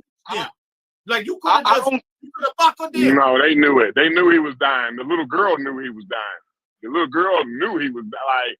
I can replay that George Floyd back in my head. Like the actual police officer that was standing there knew he was dying. And the one dude who knew jujitsu, the jujitsu guy, the black dude, he was a jujitsu trainer or some shit. He was out there. He knew he was dying because he done put niggas in that chokehold, in that same chokehold before. You know what I'm saying? So yeah, they watched that boy die. They knew he was dying. And the police who held him down knew he was dying. Everybody knew. They knew he was dying. There was no crowd pressure though. They didn't even move in on the act, and you understand? Yeah, because if they would have moved forward, he would have had to get up. If they just would have pressed forward, he would have had to get off his back just to protect himself. You ain't even had to really. Yeah, and the jujitsu dude wanted to do it. The jujitsu dude wanted to, but nobody would back him up. So it was like 5 or 6 niggas out there. The jiu-jitsu dude was walking around in circles, right? He wanted to make a move, but nobody else made the move. So that's how it go here. A nigga you get it, motherfucking police got a nigga down on the ground, everybody looking, right? Somebody gonna start moving around. Then next thing you know, the whole crowd is moving around in on that motherfucker. That police gonna have to get up. He gonna have to get up. Right. He gonna have to get up. Listen, an example of that is ICE in New York. When ICE went up in New York in the Haitian community, they had to run out. When the ICE officers ran up into New York with the Haitians community, they had to run out. Negroes have been pacified, and myself included. I don't want to lose this nice house with the 5 TV, although 2 of us live in it, and the nice cars. My heart has been pacified with a nice house and 2 nice cars and 5 TV for 2 people. They pacify me. Yeah, No, honestly. and in certain communities, right? In certain communities, though, y'all. He's a No, check this out. In certain communities, right, we have to acknowledge that the addict is, even the way that we look at an addict is like they don't have the same value. You dig what I'm saying? And I think that we play a part in that also. You dig what I'm saying? And the value of an addict's life. You dig what I'm saying? Great point. Great point. You know what I mean? That has a percentage to do with it also. You dig what I'm saying? I don't think it's just the addict though, because I remember back in other days, like no, I ain't say it was just. I didn't say it was just that. I say it plays a part. It goes back. It goes to your point. I'm just speaking to your point. Because I remember back in the day, right, when the gang banging thing started and the police changed, the cross unit thing, right? You get pulled over, everybody was a felony stop. You getting face down and you land, and black people would literally stop the car and be like, yo, get him off the ground. What is he doing? And force the police. But as the years went on, I don't know if they was desensitized, but people quit doing that. They didn't enough for it. They started desensitized. You must deserve it or something like that. You understand? They just kept driving by like it was a normal thing. Yeah, so I know what happened. I know exactly what happened. What happened was it was the age group that had happened to, right? They had that happen to them so much that they figured, oh, them little niggas would be all right. They just getting stretched out. You know what I'm saying? You know, it's just like, you know, they figure like it won't be that bad. They just stretching them out. They'll be all right. Them niggas gonna move on. You know, that's just what goes on. Like the older guys look at it as that's just what's going on. You know, that's just what goes on. Yeah, it's a part of the situation. To me, yeah. I feel that way. You realize how dangerous that is. I don't feel that way though. That is dangerous though. That is dangerous. But go ahead, y'all. But no, because I did that, Corey. I could drive by and see like a traffic stop and like, yeah, man, they could be all right as long as the man, you know, they'll get you that and keep it moving. True. No, as I say, we have been pacified. We might not want to use that term because I feel bad, and we have been desensitized to it. That this is supposed to be normal behavior for us. That we must, you know, when they ask the question, the police asked the passenger for driver's license. And the passenger said, I don't need to give you a driver's license. He's pulled out of the car, stretched out on the ground. And people will say, all he should have did, he should have complied. He should have complied. This would never have happened. I will start to give our own children the talk that, listen, just comply. I know that's wrong, but I need you home today. Just comply. But with that situation, they made laws though to make that legal. Like when they actually get out the car for officers see. No. If I'm asking for your driver's license, no, listen to what I said.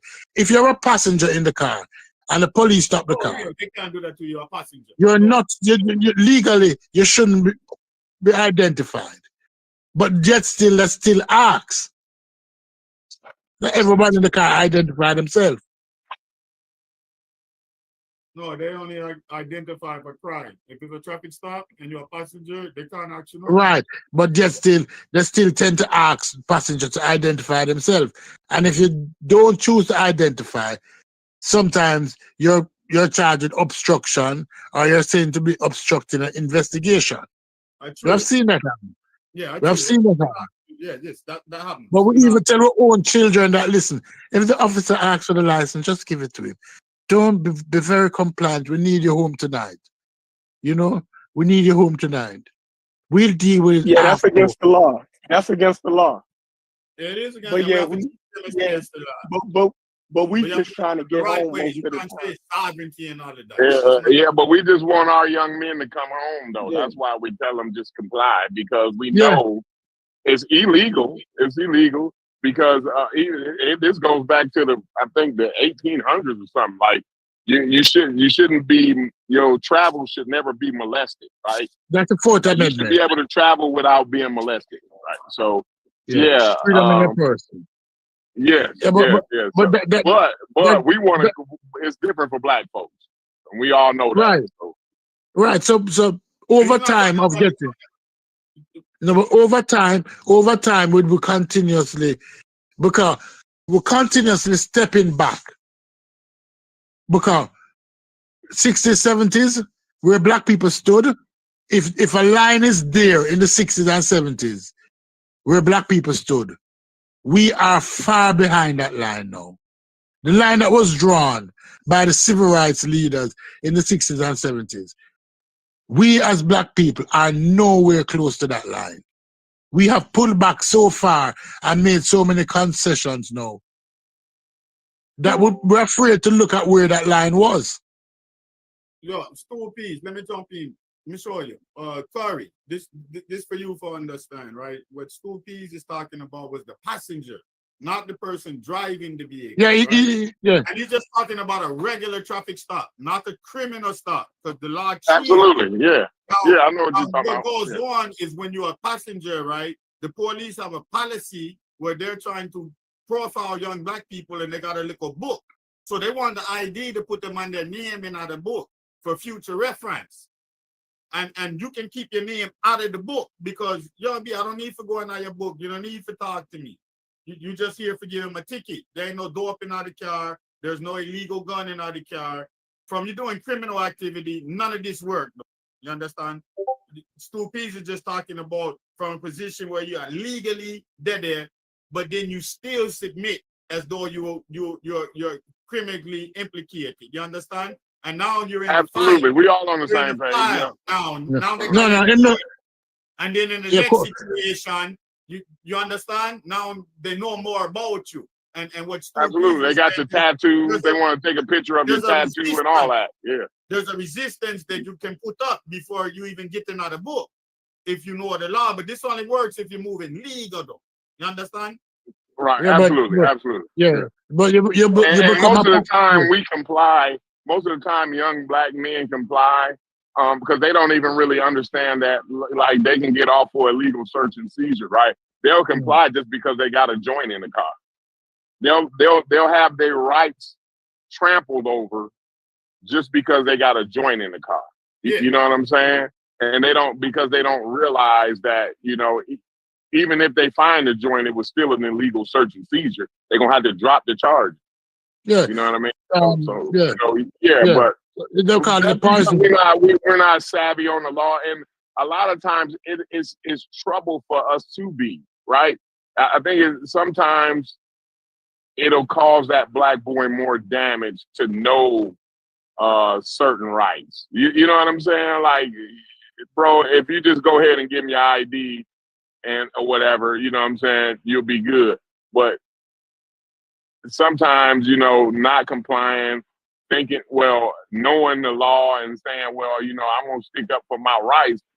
A lot of times sticking up for your rights will get you killed as a black man. Yeah, because, because they will charge with obstruction, they will blame me for all different kind of things. And now, after the fact, after they have done something wrong, they'll search the car, and sometimes, go open and close quotation, they find something that's illegal.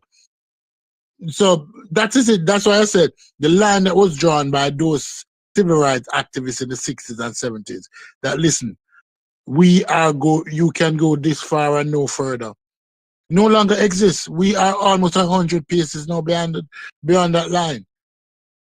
Yeah. Because go on. Because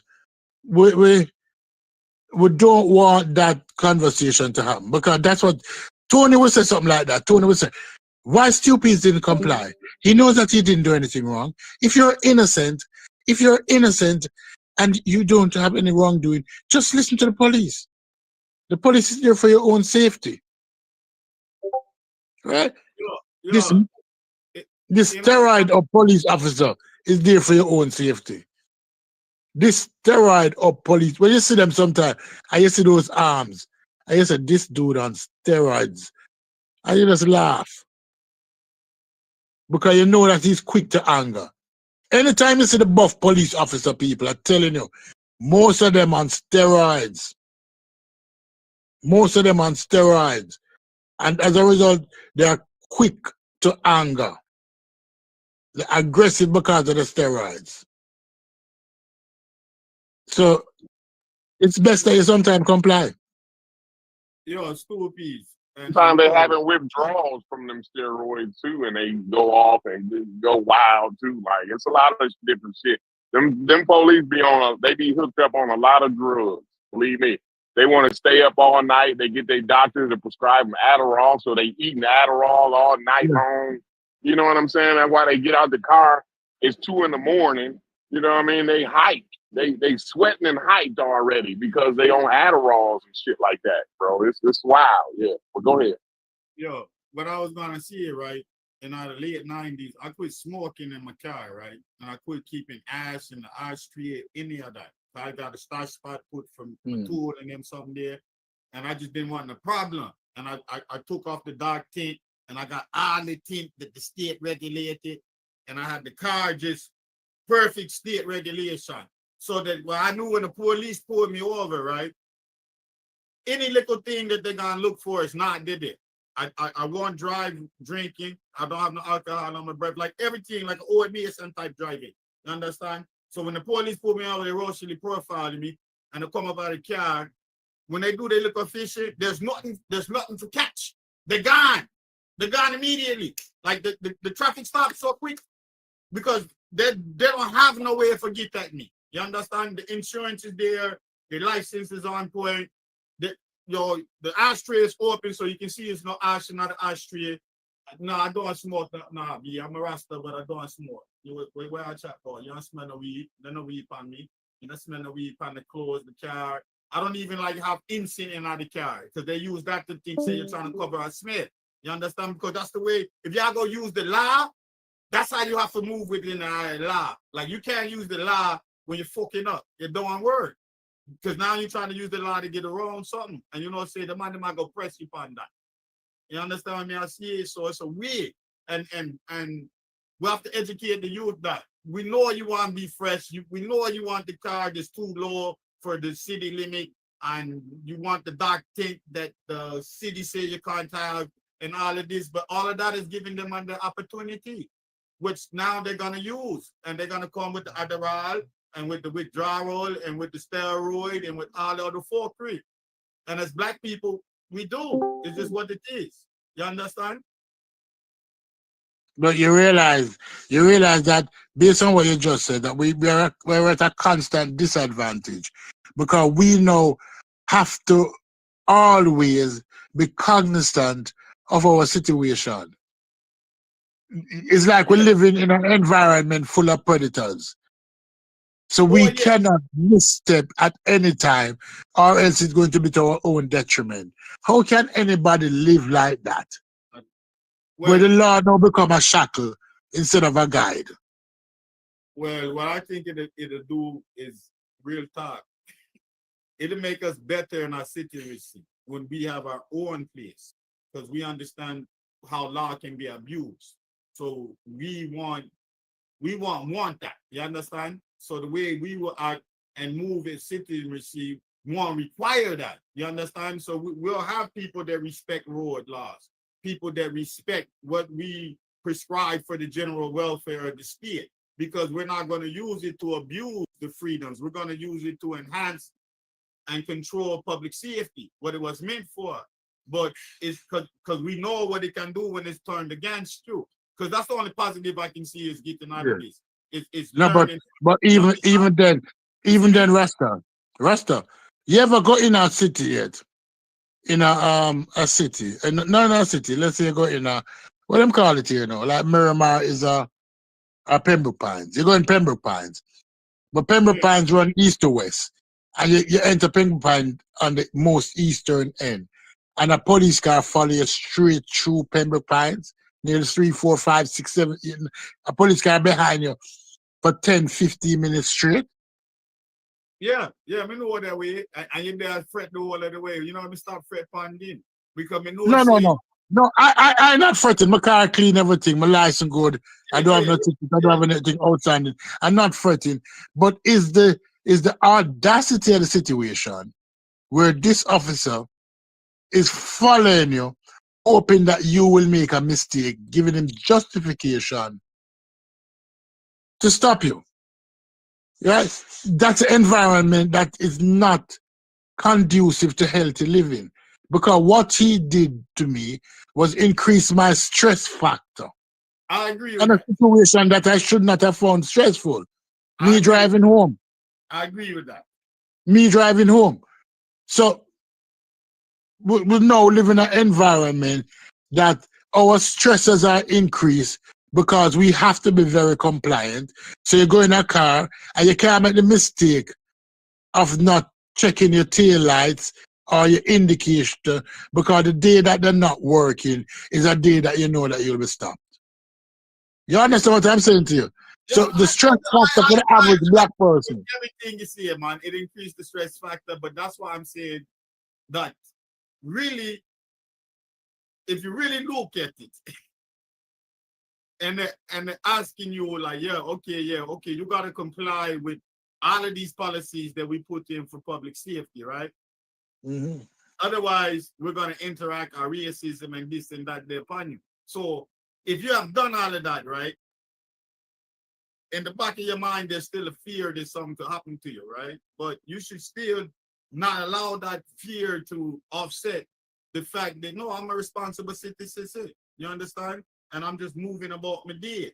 I don't care if you're behind me, because you probably get a white person on Met with the light out and this and that. And you're profiling me because you're going to run my license plate and things in me black. And even if I do touch the line, or I do make a mistake and you pull me over, me gonna comply and give you my license and take my ticket and cite you a court and go on about my business. So my stress should not be so much so.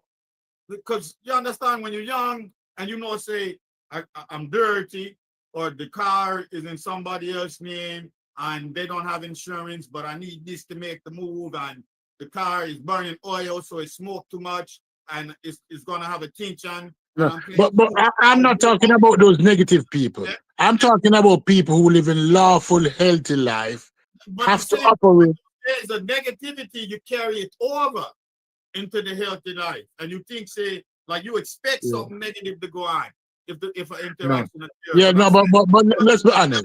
You shouldn't expect that. No, but the example is that the example that I tend to use. I don't use people who was a part of the life or is still in the life. I'm using ordinary law-abiding people. All right. Who have always been law-abiding people who going about their day-to-day, but yet still have to be cognizant that everything they do, they always take the right step. That there's no misstep for individual who was always law-abiding. If you tail light out and them don't stop you and say, listen, I'm not giving you a ticket for this tail light. Just a warning because your tail light is out. I said to him, say, thank you, officer, I didn't know. Thank you. I will go on. But even that, based on how him come up to you with a level of aggression, that sometimes some people might not want to deal with a level of aggression that day. Right? You're standing outside. I don't know if I'm breaking up now. But, so the police do that a lot around here. So when I was like 22 years old, I might have even been 25, but I was going to court to get my license back, right? And I'm trying to get my life together and, go strictly by the fucking book, you know what I mean? And the judge was wondering, he was like, bro, you're only 25? He was like, bro, with a driving record like this, you should be like 50 years old, like to have this many tickets and this many infractions and driving while it's suspended and this, that, and the other. The thing was, and what I tried to explain to the judge, and the judge didn't even understand it, bro. I explained to the judge that, yeah, when the police pull you over in the hood, if you ain't got no guns or drugs, they just gonna let you go. They don't care about you not having license or driving while suspended or none of that. If you ain't got guns or drugs, they don't got time for you. They don't want to write. They don't want to spend time doing paperwork about your tail light being broken out, or whatever it is, the reason why they got to stop you. You know what I'm saying? All they wanted to do is take that dog around in your car and sniff around that motherfucker and pat your pockets and look up under your seats. And that was it. Once they done with that and you ain't got no guns or drugs, they ain't got time for you. They gonna move on to the next motherfucker. You know what I'm saying? But, that's how it goes around here. I don't know if it goes like that around where y'all from, but it does around here like that. There was a police officer, I was watching something, I investigated it, who the city refused to fire, although he was an asshole, because the amount of revenue he was bringing in from traffic violations. Traffic violation is used as a tool in certain cities to finance the police department. And the community that is affected most is the Black community. And that has been researched. That has been researched. But, So it was the original argument, because I came in and I distracted part of it with my blackness, and then I cut out somebody, and then I cut out somebody else. All right. Right? But aside of Shakur, you might not be a martyr yet, but I know that probably in the future, young Black people might pull on you because of who you was and what you did. But trust me, Black people today is not the same people that was 30, 40 years ago. All of us have big screen TV now and pretty car. Chef not giving up him Lexus and him Benz and him Range and him G-Wagon. And 3 people in the house and 14 TV. Every room have a TV in the house. We're not giving that up. And we're not giving that up. Yeah. Concrete Core not giving that up. You concrete? Not giving up that. You're not going to be a part of the revolution. And do what? I'm not as rational as Sheffrin and the rest of them. I'm an irrational nigga, right? I make rash decisions. So it ain't no telling what, how I might what may happen. I could be like, fuck this all. It's about, most of the time, I operate on principle. That's the majority of my life is operated on principle. And principle then had me lose out on a lot. You know what I'm saying? My principle, my morals, and what I stand on, I've lost out on a lot from that. You know what I'm saying? But it's like my dad say, all money ain't good money. You know what I mean? So like I don't know, Supees. If I feel principled enough, I say fuck it all.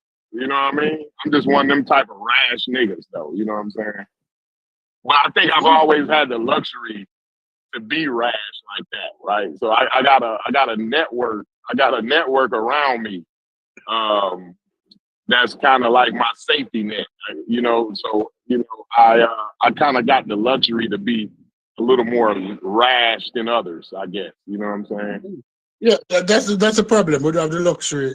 Is the luxury of being is that our man is measured today to me is different than how a man was measured 50 years ago. How society perceive you and see you is different. Right? A car is no longer a means of transportation, but a status symbol. So if you don't have the right car, if you don't have the right clothes, if you don't live in the right neighborhood, your measurement as a man is sometimes less. So some people don't want to lose all of that.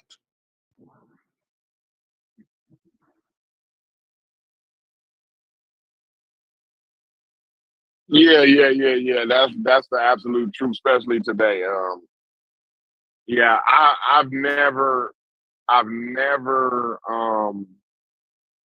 looked at that as good to be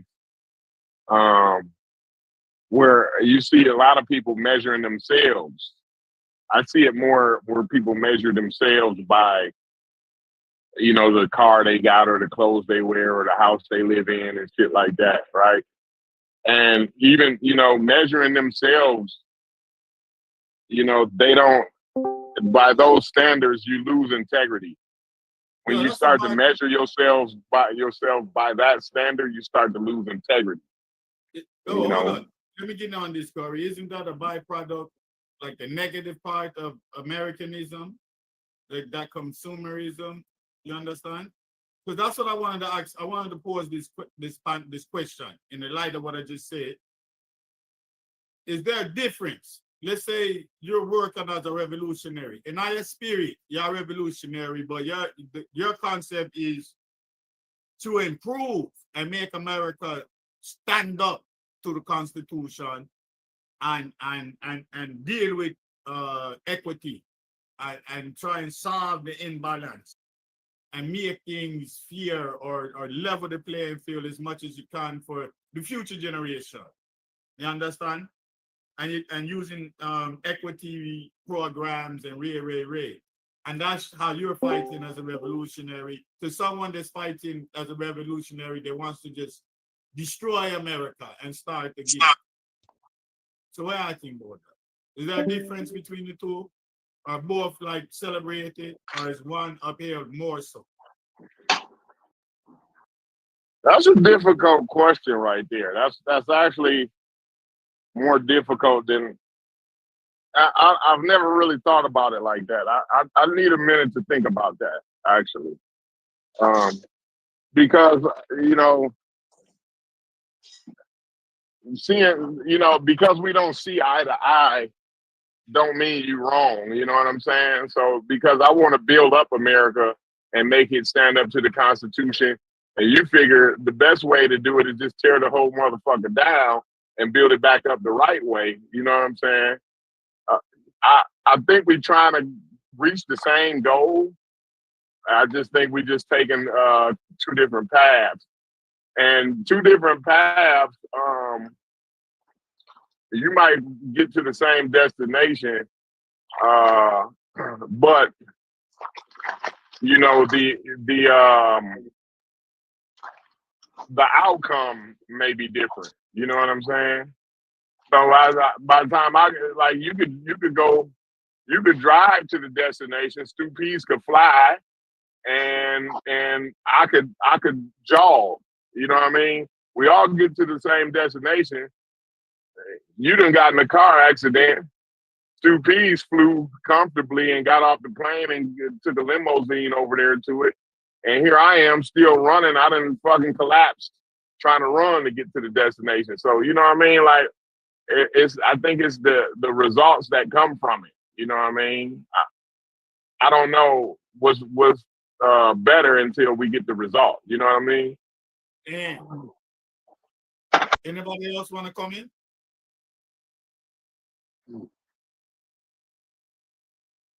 I'm not an anarchist. I don't believe in ripping things out. I believe that it can be fixed. It can be fixed, but sometimes, not all the building can be saved. Core the concrete, and I will tell you that sometimes you can't save it. You can't save the structure. While other times you can, modify other parts of the structure, make it stronger, put in more pillars, put in more columns, make it stronger. But sometimes you just have to just fuck that shit up. Is America a country that you have to? No. It's have a strong constitution. But sometimes you have to put in more pillars, more safeguards, more system in place to protect the building that America is. And that it can be more level for everybody else. Everybody. But and that's where we're at today. That's the argument is. Is it what we're doing? We're making it stronger, or we're saying let's fuck this shit. And some people of the mindset to say, fuck this shit. I'm not of that mindset. I'm not of that mindset. I don't think our ancestors who fought and died and bled would want us to be anarchists. You know what I'm saying? I think they would want us to fix it the way, I think they would want us to take control and fix it up the way we see fit. You know what I mean? Not tearing it down, but building on what they already built on. You know what I mean? So, yeah. Some strange degree of humanity needs to be You're breaking up. See that logic, we can't hear you. Nah, I was saying, am I any clearer now? Yes. I was saying, I think humanity needs America to get some of these social issues right. To be honest with you, I think it's a big endeavor for the species a little bit in some strange way. But I kind of look at all. I think those humanitarian acts are super important. Everywhere on the globe, that's a forefront that humanity needs to pay close attention to. Anytime human rights is involved. I think it's tough to do both, right? Because I feel like most people contending with us getting better position in America benefits America. And I think a lot of people, they that kind of sours it for them, right? They can't imagine empowering the things that they already like make an enemy out of. So most people can't see themselves doing both in order to achieve a particular thing. That's kind of where I see most people getting tied up.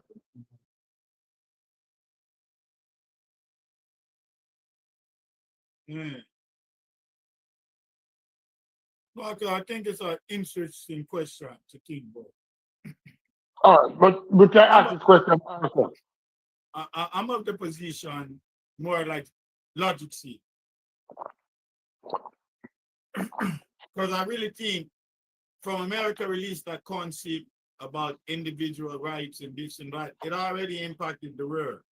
It impacted people that want that, it impacted the women over here. All type of people kept fighting for this thing called that. It led to this international human rights.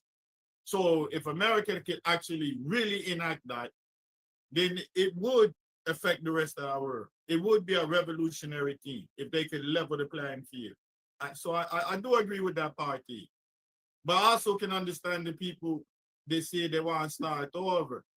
But I don't know how you participate in something though. And why, like, while you're waiting for it to crash. You understand? Because Right. if you're really anarchist, then you just got to pull back from any type of participation and expect this vessel to crash, for coming to like a Venezuela situation. And the place there where inflation is extreme and nothing no matter no more, and now you have to figure it out again. But I don't think that's not gonna happen. You made a bad example. People still participate and want the bins, want the host, the TV, and all of them something there while they're waiting on it to crash. And I don't think those two things can go together. You understand? So you understand? I think they can fare well in an anarchic situation. I'm not afraid of black people going into an anarchic situation. I think we will fare well. But waiting on it is weird while you're participating. You understand? So I think if you're going to participate, you should participate to elevate it, to make it right. That's the whole point.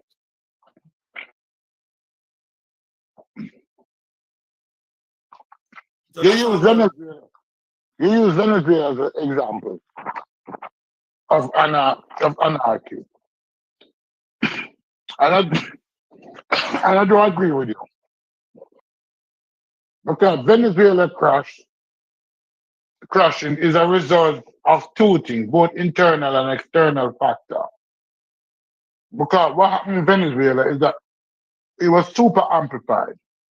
Because nearly 1 million Venezuelans came to Florida. And most of them didn't need citizenship because they were born in America. The rich and the 1% took most of the wealth when they left. So we can't use that as an example of anarchy because of external factor. No, the thing about it is that in order for things to become fair, or to use the word that Brass don't like, fair, is that some people have to take less.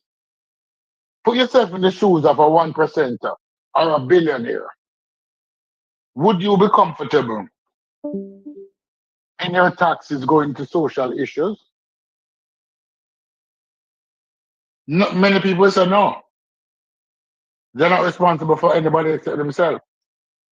Well, there are start philanthropic organizations for misuse that money, and I would say that all of that philanthropic money should be cast into the public coffers to solve issues at public. It shouldn't be allowed to be given to private programs to push agenda, and that's how we solve that. Otherwise, we're gonna take it to taxes anyway.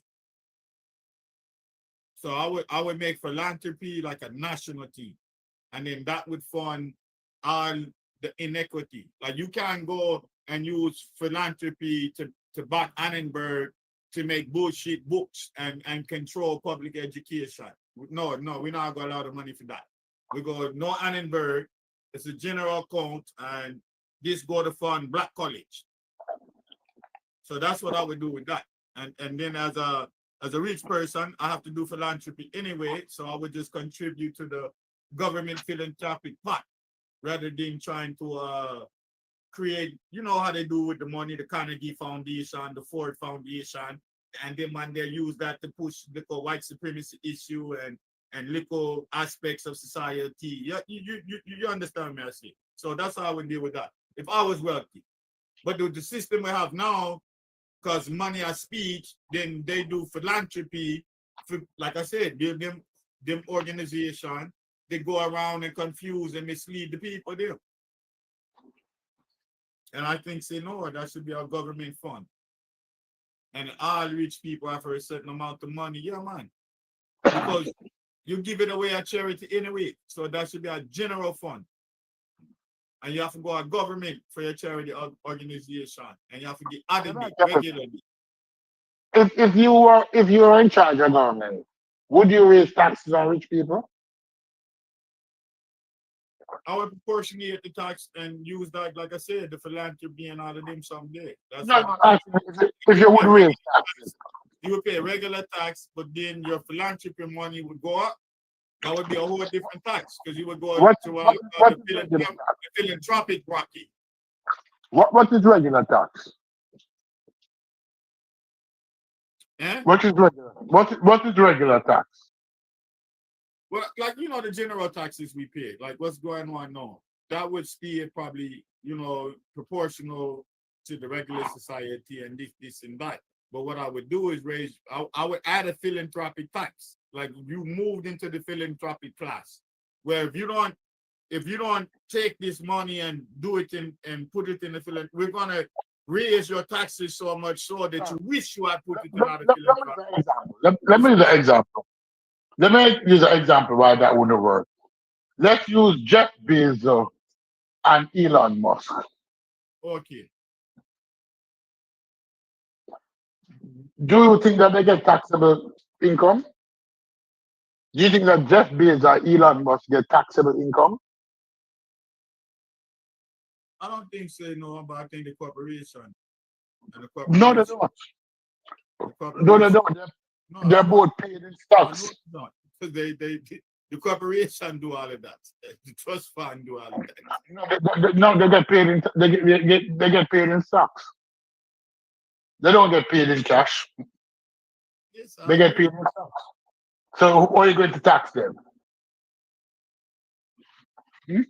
I would make your like once you reach a certain status, right? I would call it philanthropic wealth.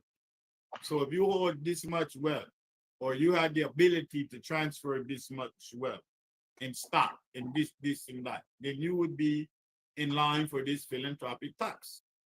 And it would be applied to any change you made if you didn't already make the donation. And then that's when the tax would go extreme. Like it would be much more simpler for you to take 22 million and put it in other fund rather than we tax you and it's 100 million. Something like so. I would lose leverage.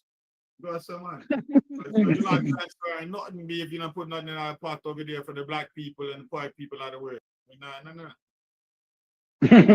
No. Ross? Because of too much them use their money for create organization that do fuckery to it.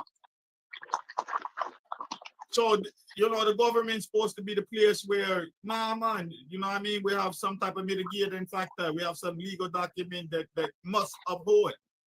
So we had like a big philanthropic fund. And then, according to your position on the equity board, you got more out of that fund. So if black people are the lowest on the inequity board, we get more of the funding. The natives have all of them on funding, so they're not even in that. They have to the more on account and the more thing are going. This is for the general population and what we are talking about over here. And then the rest of them people fall in line and get their proportional percentage to bring us to a point to where people can say, yo, we can't marry uno and we can't marry uno. It's you not working hard now and you not working hard. What we all go do? But we just keep letting these people use this money and build these private teams. We can't compete. We can't compete. Then you gotta go beg them for grant. Like half the grant you get come from corporate funding and the corporation you hear. Fuck that.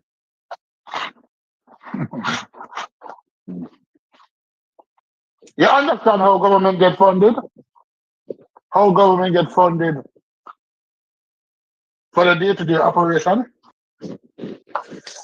Government work on debt. How government get funded? Fund, F-U-N-D. Yeah, they get funded. That funded is to get a budget, right? But that funding comes from the money that's released by the Federal Reserve, right?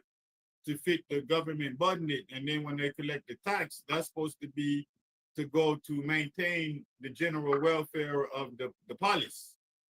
Right? Or am I incorrect? Yeah. I could be incorrect. Yeah. Am I incorrect?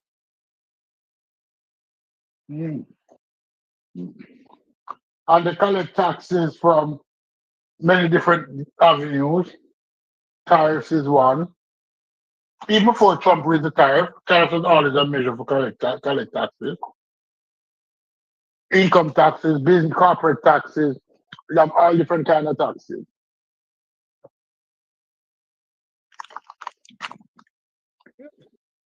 Income tax for regular people. The government don't get most of his money from that, When you crying, and other people crying, oh Lord, my income tax. My income tax. If you look at all of the income tax of ordinary working people, 9 to 5, that can't even fund 10% of the government budget. But we have a conversation from taxes another day. Yeah, but I think don't they get funded by loan? That's when there's a deficit. When there's a deficit, the government has to seek loan. When there's a deficit, the government seek loan.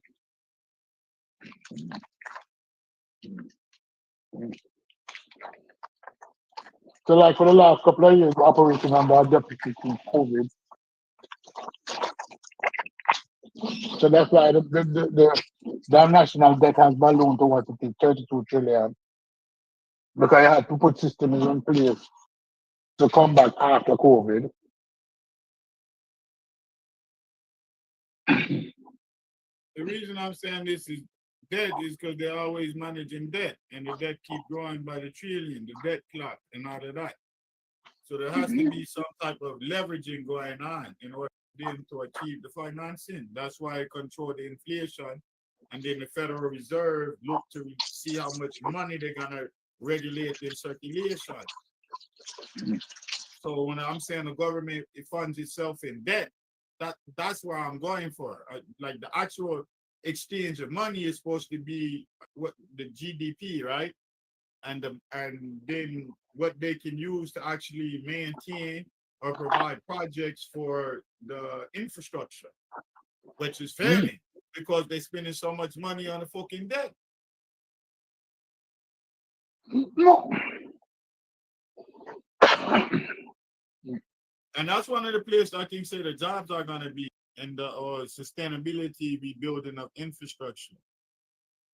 Bridge maintenance and new road development techniques, the modern rubber bush instead of the rubber tree that they're planting in Arizona, and all of these sustainable jobs, the way they're gonna build homes and this and that, the modular housing and the environmentally protected environment inside the house, you know what I mean? Where the house not release any chemicals when you're coming out of the house. Because how the houses we live in release some type of chemicals that we don't even know about. Polyethylene coming out of the fake wood floor and this and that coming out of this paint, not even lead, other things.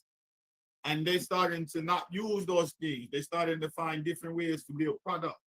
And sometimes I think say we're not, that's what I always say, compete. And do we want to build something? Because if we're not involved in all that, that's where the stems come in and they apply. And I think you gotta be part in trying to make something better so that even if it collapses, you have the skills to rebuild at the level and better than what you had before. You understand? Let's say everything collapsed, right? I don't want to go back and build with the thing them I know say it didn't work the first time. I want better wood. I want to understand how to construct the house where it lasts longer because we have all of this knowledge and this can't last. You understand? Like people have to go and participate in all this. Like we have to be involved in developing because the way the economy is moving and society is moving, our children have to be in on that. And a lot of it's going to be an application. But they're going to have to know how to apply what they fucking learn. They have to build it, and most of it are going to go on sustainability, better ways to grow food, better ways for heat the house, better ways to deal with solar electricity, and better ways to stop pollution, better ways to improve recycling. You know, they're making oil out of algae, all type of thing the man doing, you know. So when like say if we was to come back 100 years, we would look like George Washington and them man at this time now. We would run around that world and be like, yo, wow, go on the blood clot. And I smelled no gas. The man that talking to everything.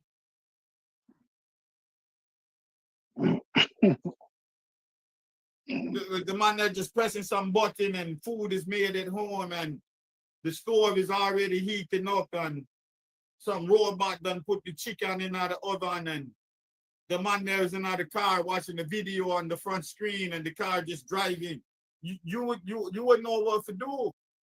Like literally, you would be like, yo, where the cell phone there? The man is a cell phone or call, just talk to the screen and actually want to talk to. And you say, what? He said, yeah, man, just call him on their name. The man I got to call him. I said, what? I don't know his number. Just call him on name, man, from any part of the world, and the man I got pop up if him go answer. And you'll look on him like, what you mean? You understand? So that's how fast the change I gonna go. Like enough people don't get it.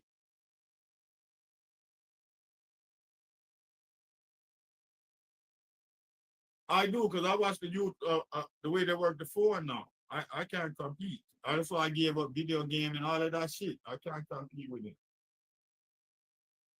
I look on that and I say, yo, this shit's incredible. All I know how to do is text, go on YouTube, call, use a few applications. Yeah. I can't do all them fucking things them I do. Maybe edit a picture, this and that, give something there, little smart thing. Like me, I use a computer, but some of them do something without a phone. Lord God.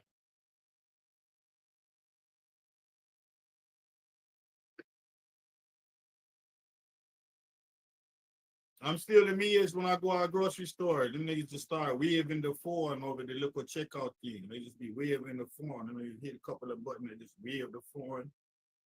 Then they just start grabbing food. I'm like, damn, I gotta get to the wave the phone era. I'm not even in out the wave the phone era. Like I think I don't know nothing about. I feel like I ain't got no tattoos, nigga. I don't know how to wave the phone to buy food. I'm like, I'm really getting shit around this blood clot.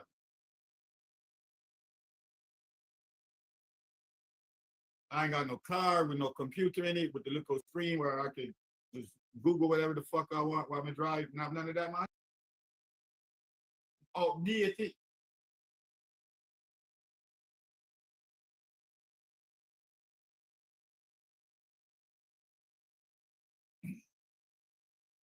I was looking at the youth. I was like, yeah, these people think y'all not connected. Y'all connected. But y'all just got to get to more. Y'all got to not do what we did. Y'all got to get kids and y'all got to take the connection beyond using. Just simple usage. You got to start developing. You got to see the potential in doing more than just simple usage. Like it's my different application of this technology, my you for money.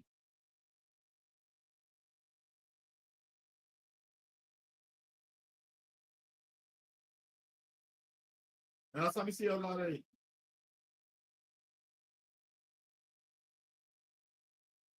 That we don't, but I don't believe we can want in there from there.